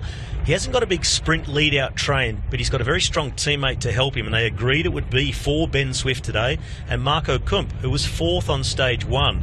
Really not far away from that top 3 finish. So he'll be the last man trying to get Ben Swift to the front and lead him out to the victory. Well, there's the spread. It's not even 17 seconds now, I don't think. They've just come up that little rise as the big man here starts to move up through the gears. They're still saying 17 seconds. I must say, they're leaving the catch a little bit late today. They're not quite that well organised as we thought, because I think there's so many teams now believe they can deliver the winner to the line. Well, I think, as they would say in Australia, they've had him out on the barbie for quite a long time. They're just turning him over for the last couple of times before they pull him in and put him on the sandwich. Well, here we see two guys been in different bunches. Dent off the front and Howson did a lot of chasing on him. Now they're both off the back together. Yes, they're letting the race run away in the last 7 kilometres. They're not too worried though. There's no problems with being eliminated from the race, which you can be if you're too far behind on the day. There's the spread. Well, that's not 17 seconds anymore, because you can just see that rider right in the middle riding along the white line. I would put it at 5 or 6, and the way he's going now, I think he's put it into reverse gear because he knows he's going to get pulled in. Not bad, Paul. It's actually 8 seconds, the gap at the moment from the helicopter. A few riders off into the gravel, which means the wind must be pushing them across the road there from the left. One of the Astana riders, I think that was Lawrence de Vries, the attacker on stage 1, just had a little sortie into the gravel. Here's Langen really struggling on this uphill section. It's hard to get a grip of how hilly it is around this circuit. This is a definite drag up through that University of South Australia banner. And He knows it's all over, but he's still squeezing everything out for as long as he possibly can. TV time. Well, actually, Race Radio have just said échappée terminée, Robbie. So officially, the breakaway's over. They've buried him before he's dead. Yes, exactly. He's fine. Still in the lead. Not for much longer. The thing is, we're now really at the first big rendezvous of the year, and a lot of these teams are brand new teams getting together for the first time, and it's all a question of trying to organise a lead-out train. You can see the television helicopter over on the left-hand side there. It's almost the old West Cam on the front there. It's like the eye in the sky. It really gives us almost a tripod in the sky, and we can follow the development of the sprint. And there, finally, I would say, Robbie, as you said the other day, Gruppo Compacto. And here we see Dimension Data. Now this is, well, Dimension Data have the sprinters if they can get it right, of course. If the Mark Renshaw is there and Tyler Farrer, both could deliver, and they would like a little lead out from Jacques Janssen van Rensburg. And maybe even Nathan Haas. He's not a bad sprinter himself. Right now we've got Ben O'Connor back on the front, the youngster on the squad. He's just stirring it up, and we've got Lachlan Morton taking second wheel as well, and we've got a little bit of attack going on the far side, isn't it? No. Pozzovivo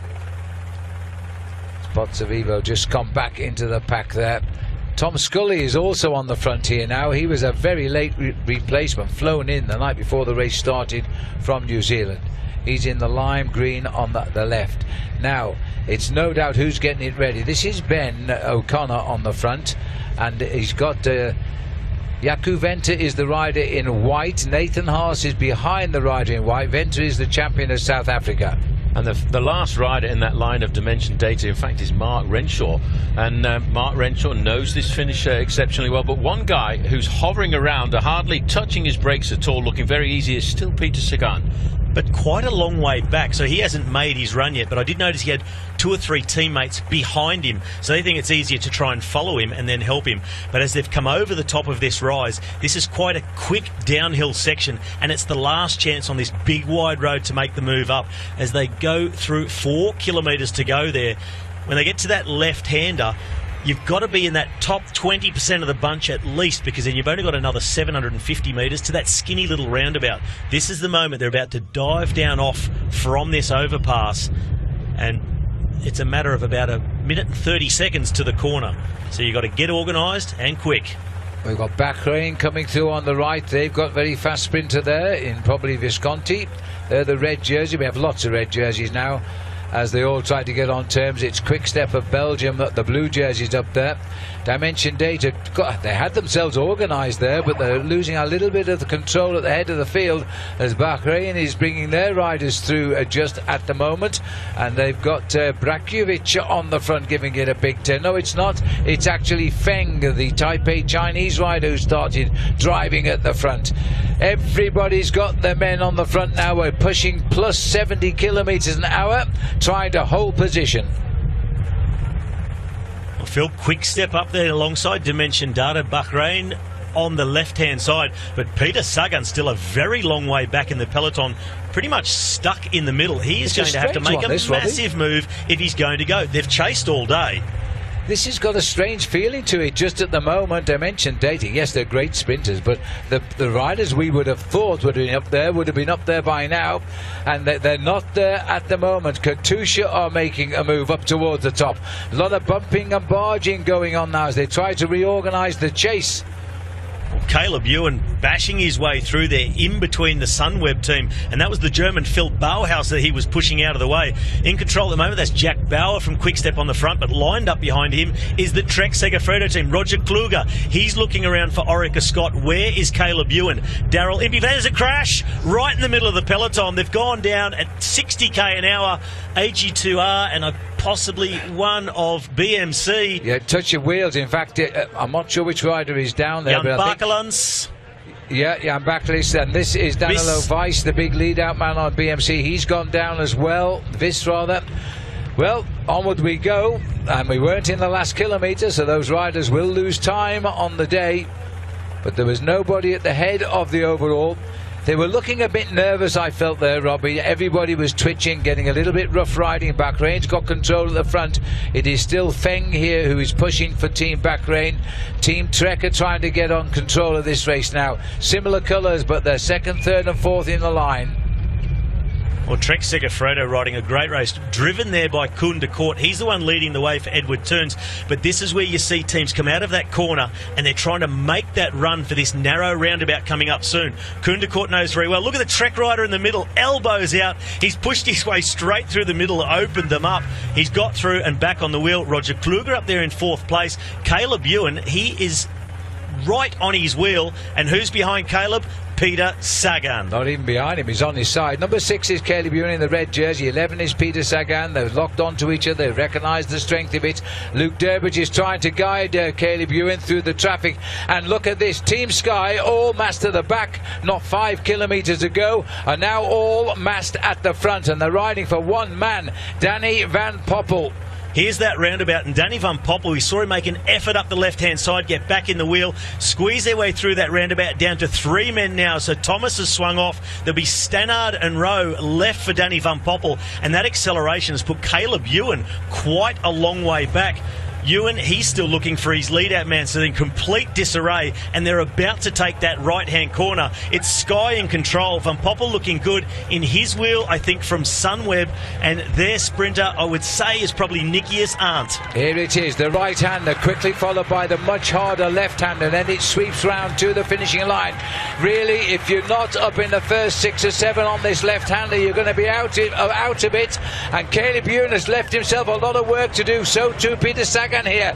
This could be a perfect lead out for Sam Bennett as well, as they're coming on the far side of the road. Caleb Ewan, the diminutive rider, trying to mix it, but this is a lead out for Danny Van Poppel, but an attack on the far side of the road here, and this looks to me as though we've got Sam Bennett trying to take it up on the inside, shoulder to shoulder, as Peter Sagan comes up first, through from the middle, the world champion, but the little imp is there. Caleb Ewan pops out from the inside, takes it on the line. I've never seen this guy so confident in his sprint, Robbie. That was brilliant. You know what? I think he rounded that final corner in about 7th position. Left himself a lot of work to do, but instinct took over. He saw the Bora Hansgrohe rider go on the right. He made up his mind, I'm going to run at that wheel, and on the inside of that long curve around to the finish, we didn't see him for a long time, but I knew he was there on the inside. Sagan was coming, looking good, but then faded. Caleb too low, too aero, too strong, too fast, too smart. Hey, this is Gorka Izagirre out there. The man second overall has now lost time. It was inside the final 3 kilometres, so you'll end up at the same time. Oh, it's a sprinter stage. It is. And they apply the rule 3 kilometres to go. But that is not a good thing for someone who wants to defend their GC on Saturday on Willunga Hill. We don't like to see anybody go down. Look at the damage done to Izagirre. Well, just take this sprint again now. Team Sky seem to have it under control. They were just dropping off their lead-out men one by one, the crucial left-hand turn. Watch for the red jersey of Caleb Ewan. He's gone through 3, 6, 7, 8 around the corner. And Sagan got his perfect lead there. He can't beat Caleb at the moment. It's as simple as that. The acceleration of Ewan, this used to be the Peter Sagan when he gets his top form. He's still battling to try and... He's lost the wheel completely. He's taken the longest way round the traffic as the riders are leading out for the line. It's Selig here who's going for it, but over the top Sagan Sorti got back up there, but he couldn't get onto Caleb Ewan's wheel, and Ben Swift trying to get up there as well. And then came a late run by Van Poppel, and in fact that was Bonifacio, number 84 there for Bahrain. That was a great sprint, desperate moment. Sagan did it all wrong and almost got round them. Look at that final punch by Ewan. We've got Bonifacio. We'll let the telephoto tell us. Let's have a look. Ewan, Sagan, Bonifacio and Van Poppel is the way I thought it will be there. We'll have to wait for final confirmation. It was too exciting for our computer. The computer's completely blown up. It's showing us the result of the previous lap. Yes, well, that's it. At the moment, Caleb Ewan in the sprints is ultra confident in his ability. and he's won 3 good sprints since last Sunday when he won the People's Choice Classic. Let's go down to Paul Sherwin. It looks as though he may have Richie Port with him. Yeah, well, Richie, yesterday was a dream stage for you, but when you think about this stage last year, it wasn't exactly the stage that you enjoyed the most. You seem to get round all of the pit stops today. No, it was fine today. Obviously, the team played a big role in that, but it's just nice to get through a stage like that. It was quite nervous and stressful all day, so it's another close, step closer to the finish. People don't realise sometimes, do they, that it's these flatter stages sometimes can be the scariest for a guy trying to win this bike race overall. I mean, exactly. I don't think you see the wind on television, but if there's any wind, it makes for a stressful day, and there's just so much to lose on a stage like this and not a lot to gain. And especially when you see those crashes down towards the end. Well, I mean, it's pretty close to that one, and even at the front, I think there was crashes happening quite far up the bunch today. Well done, thank you. Thank you. Yes, well, Richie Port survived the crash there, but he was close to that one. That's probably because Gorka Izagirre, lying second in the race, would not normally be far away from the man who is leading it. But it was Izagirre. Watching their touch of wheels, and if poor old Gorka Izagirre had no chance there because of what happened, and the riders behind it sudden change of direction, all ran into each other. And that's really bad luck for Gorka. Let's hope it's all superficial. Now we just passed the 3 kilometre to go sign there, and how lucky was that? If this crash had happened just 100 kilometres before, they would lose time, and that means any hope for Gorka Izagirre would have gone. Anyway, there's the man of the moment. 2 stage wins this week. Let's go back to Paul Sherwin again. Yes, well, I'm standing here with a stage winner, Caleb. Amazing how the race turns around. Day 1, it's for you. Day 2, you've got to work for the team, and day 3, you're back up, popping again with another victory. Yeah, today was pretty tough backing up after yesterday. I went pretty deep, and it really took me probably 3/4 of the race to really get into it again. And it didn't help that we had to ride back a super strong breakaway in the end. Since we got on the laps, we were going full gas, so it was a tough day. Coming into those final little bends there, it did become rather chaotic. Yeah, unfortunately, I lost a few of my teammates in the downhill part because it got really messy. And I had Luke Durbridge there with me in the last kind of 3 or 4K, and he positioned me perfectly in the end. And I was a bit far back in the last K, but I was just jumping around on wheels, and then luckily I got through in the end. Oh, well done, congratulations. Thank you. Well, a very confident young man he is this time. 5 wins this month already, 2 of them in this race. There's the result, all of course given the same time. Peter Sagan's getting better every day. He came an awful long way round to claim second. Bonifacio got 3rd place on the photo, Van Poppel in 4th. Ed Turns, recovering from that broken back, is sprinting really well in 5th place. Nicky Azant in 6th. And Sean Deby up there again today in 7th. Top 10 completed by Baptiste Plankett. Famous name in Belgium, that. As we see now, the big lead out there, and he's won by a good length. Sagan gets 2nd in the photo. So as we see this man, we're going to see a lot of him on the podium as well.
to have your company. Channel 9's Wide World of Sports and Caleb Ewan, the pocket rocket, the winner. But here are some of the lovely shots that we've caught today. Really is a beautiful part of the world today. The stage 3 of the Santos Tour Down Under. Hans Grohe, Glenn Elk to Victor Harbour, and Caleb Ewan, this 22-year-old boy from Sydney, who we've seen come through as a 16 and 17-year-old, just nailing it at the moment.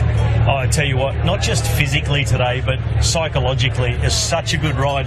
8th wheel he was through that last corner, and you saw him pick his way through. His decision-making was perfect. Yeah, well, Robbie, you know what it's like when you get into a position like that and you are confident and you're in good form. You can do almost anything. But once again, I think Victor Harbour just showing us that any corner around this race, the Santos Tour Down Under, you can lose it. Just look at that nasty crash to the man in 2nd place overall, Gorka Izagirre. Yeah, we've had a few good days, haven't we? And there's been elements to each of the races from the start to the finish that have really got us going. Let's have a look at the racing highlights.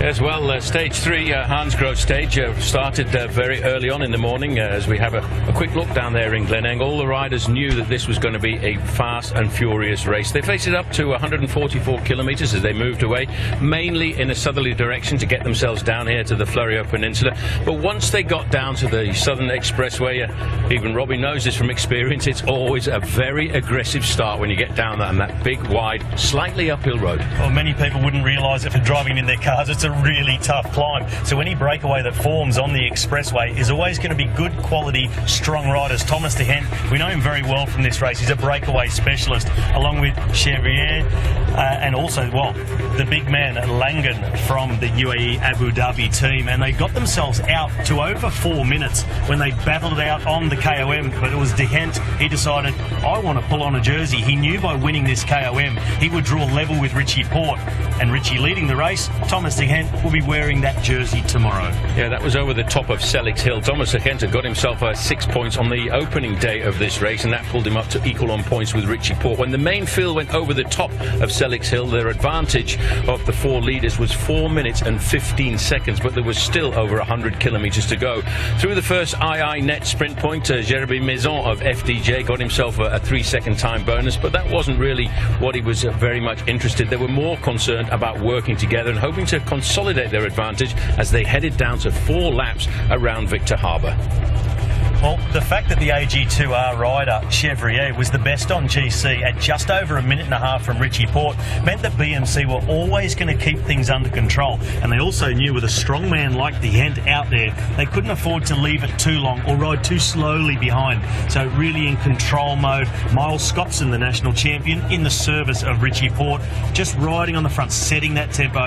And as they came through in Victor Harbour, that was when the gap started to drop for the first time. Yes, it was 3 minutes and 50 seconds on the lap, but very quickly as they started the circuits around Victor Harbour, it came down to 3:20, it came down to 2:50, and then all of a sudden it looked as if the writing was on the wall for the leading group of 4 riders. But one man, Langen from the UAE squad at Abu Dhabi, he decided he wanted to see if he had the power in his legs to go clear. He was 3rd in a time trial in the Giro d'Italia last year, he was 2nd in the National Time Trial Championships, and the 3 guys who were with him, well, they got pulled in by the main field, and with 1 lap to go, he held on to a slender advantage of 30 seconds. And 30 seconds, really, with all the sprinters champing at the bit, wasn't enough. And at 5 kilometres to go, he got pulled back into the fold.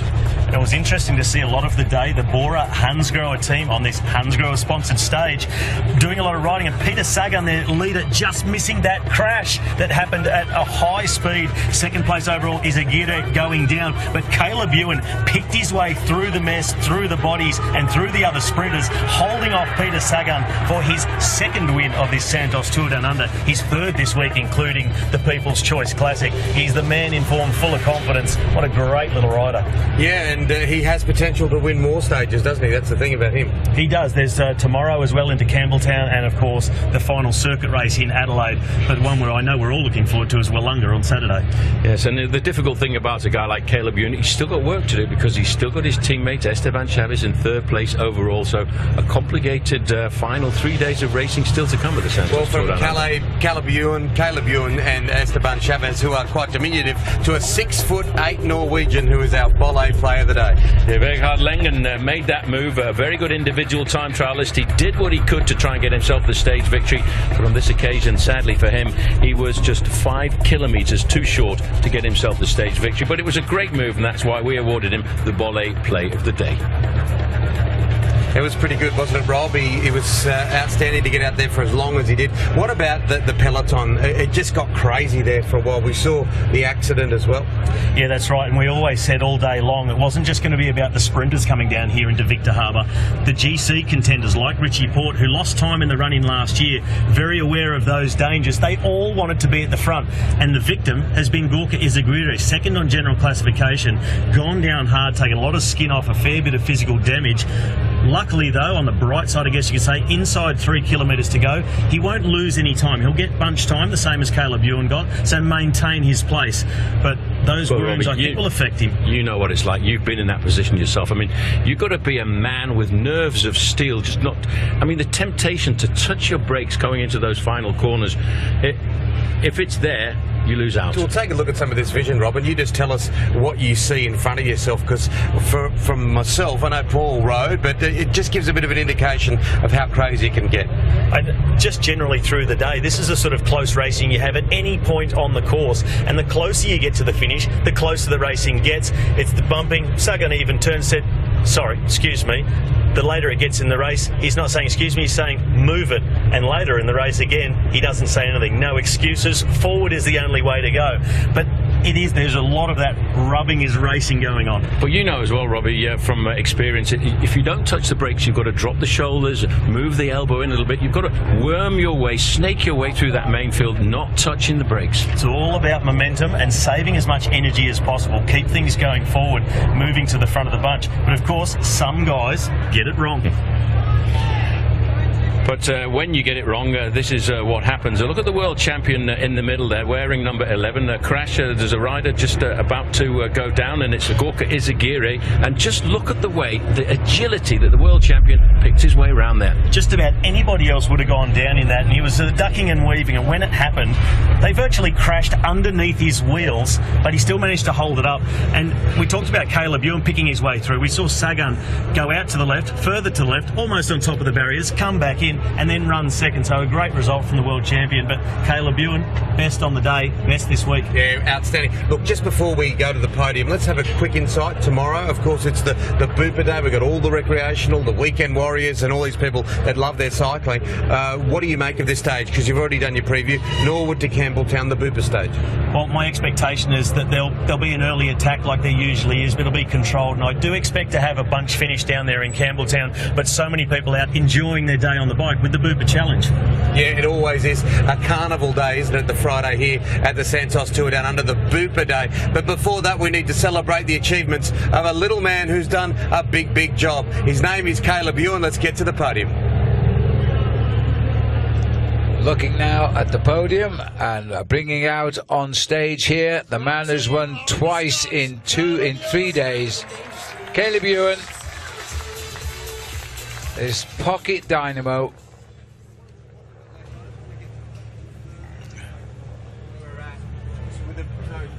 I've known this young man grow up for a few years now. He's still under 23 years of age. He's been a world beater since he was 17, and he's taken on the best again, and he's done it with the utmost confidence.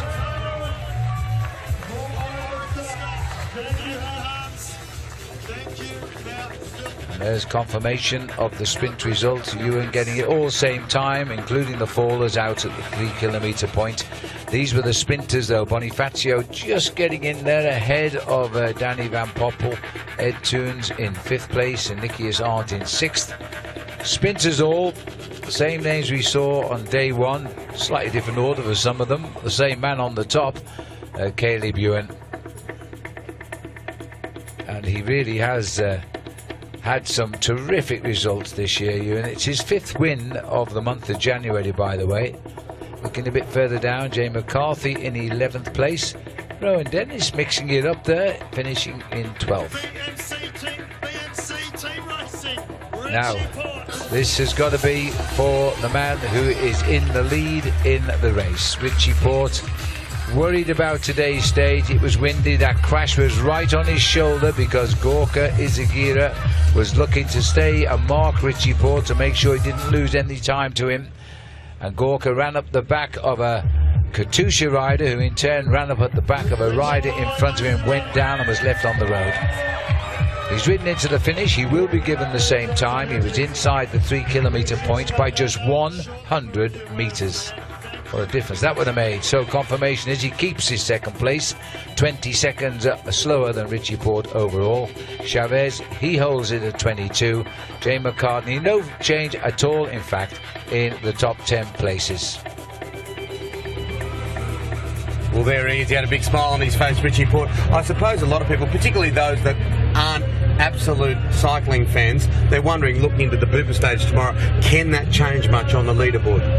I don't expect many changes on the overall general classification tomorrow on that flatty stage. Just through the Adelaide Hills up and down, but for these professional riders, they call that fairly flat. I expect a sprint, but you never know in this race, could happen at any moment. Well, the thing is, I think probably of all the stages going down towards the final stage, today was the stage that Richie Porte was most concerned about because of that dangerous approach to the finish. He's got through that. He's got to nurse himself through another day before he has to come out again and play on Saturday. All right, let's have a look at the track map for tomorrow. The Booper stage for Norwood to Campbelltown, 149.5k. How awful is this? We start, as you say, in Norwood. The finish is in Campbelltown. If you go from start to finish on the bus, it'll take you about 17 minutes. However, the riders go right into the Adelaide Hills, right the way through the Checker Hill Road, King of the Mountains Point, over back through Mount Torrens. It's a pretty lumpy day, I'd have to say, on the way back down into Lobethal, but it's also a day where Team BMC, I think, have got to ride on the defensive. They're just going to set a tempo behind any possible breakaway, bring it all back together for the sprinters. Well, there it is. It's a wonderful day for everyone that loves cycling. It's the Booper stage, Friday's stage, Norwood to Campbelltown, 149.5k's. Make sure you stay with us and watch it on Channel 9's Wide World of Sports. You'll catch all the highlights, of course, at night time. You can watch it on the web as well. We are live streaming. I got a phone call from a friend of mine in Canada who's been watching it and absolutely loving it. So all around the world we are going, coverage, and you do not miss a thing. Paul, Laura, Robbie, we'll see you tomorrow. See you tomorrow. I think I'll be back. Yeah, you'll be back. You are. There's pies, you'll be back. Yeah, I'll bring you another pie tomorrow.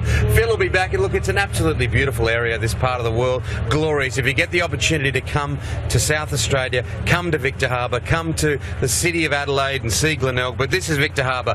Pretty, pretty stuff. Channel 9's Wide World of Sports. Until tomorrow, bye for now. You should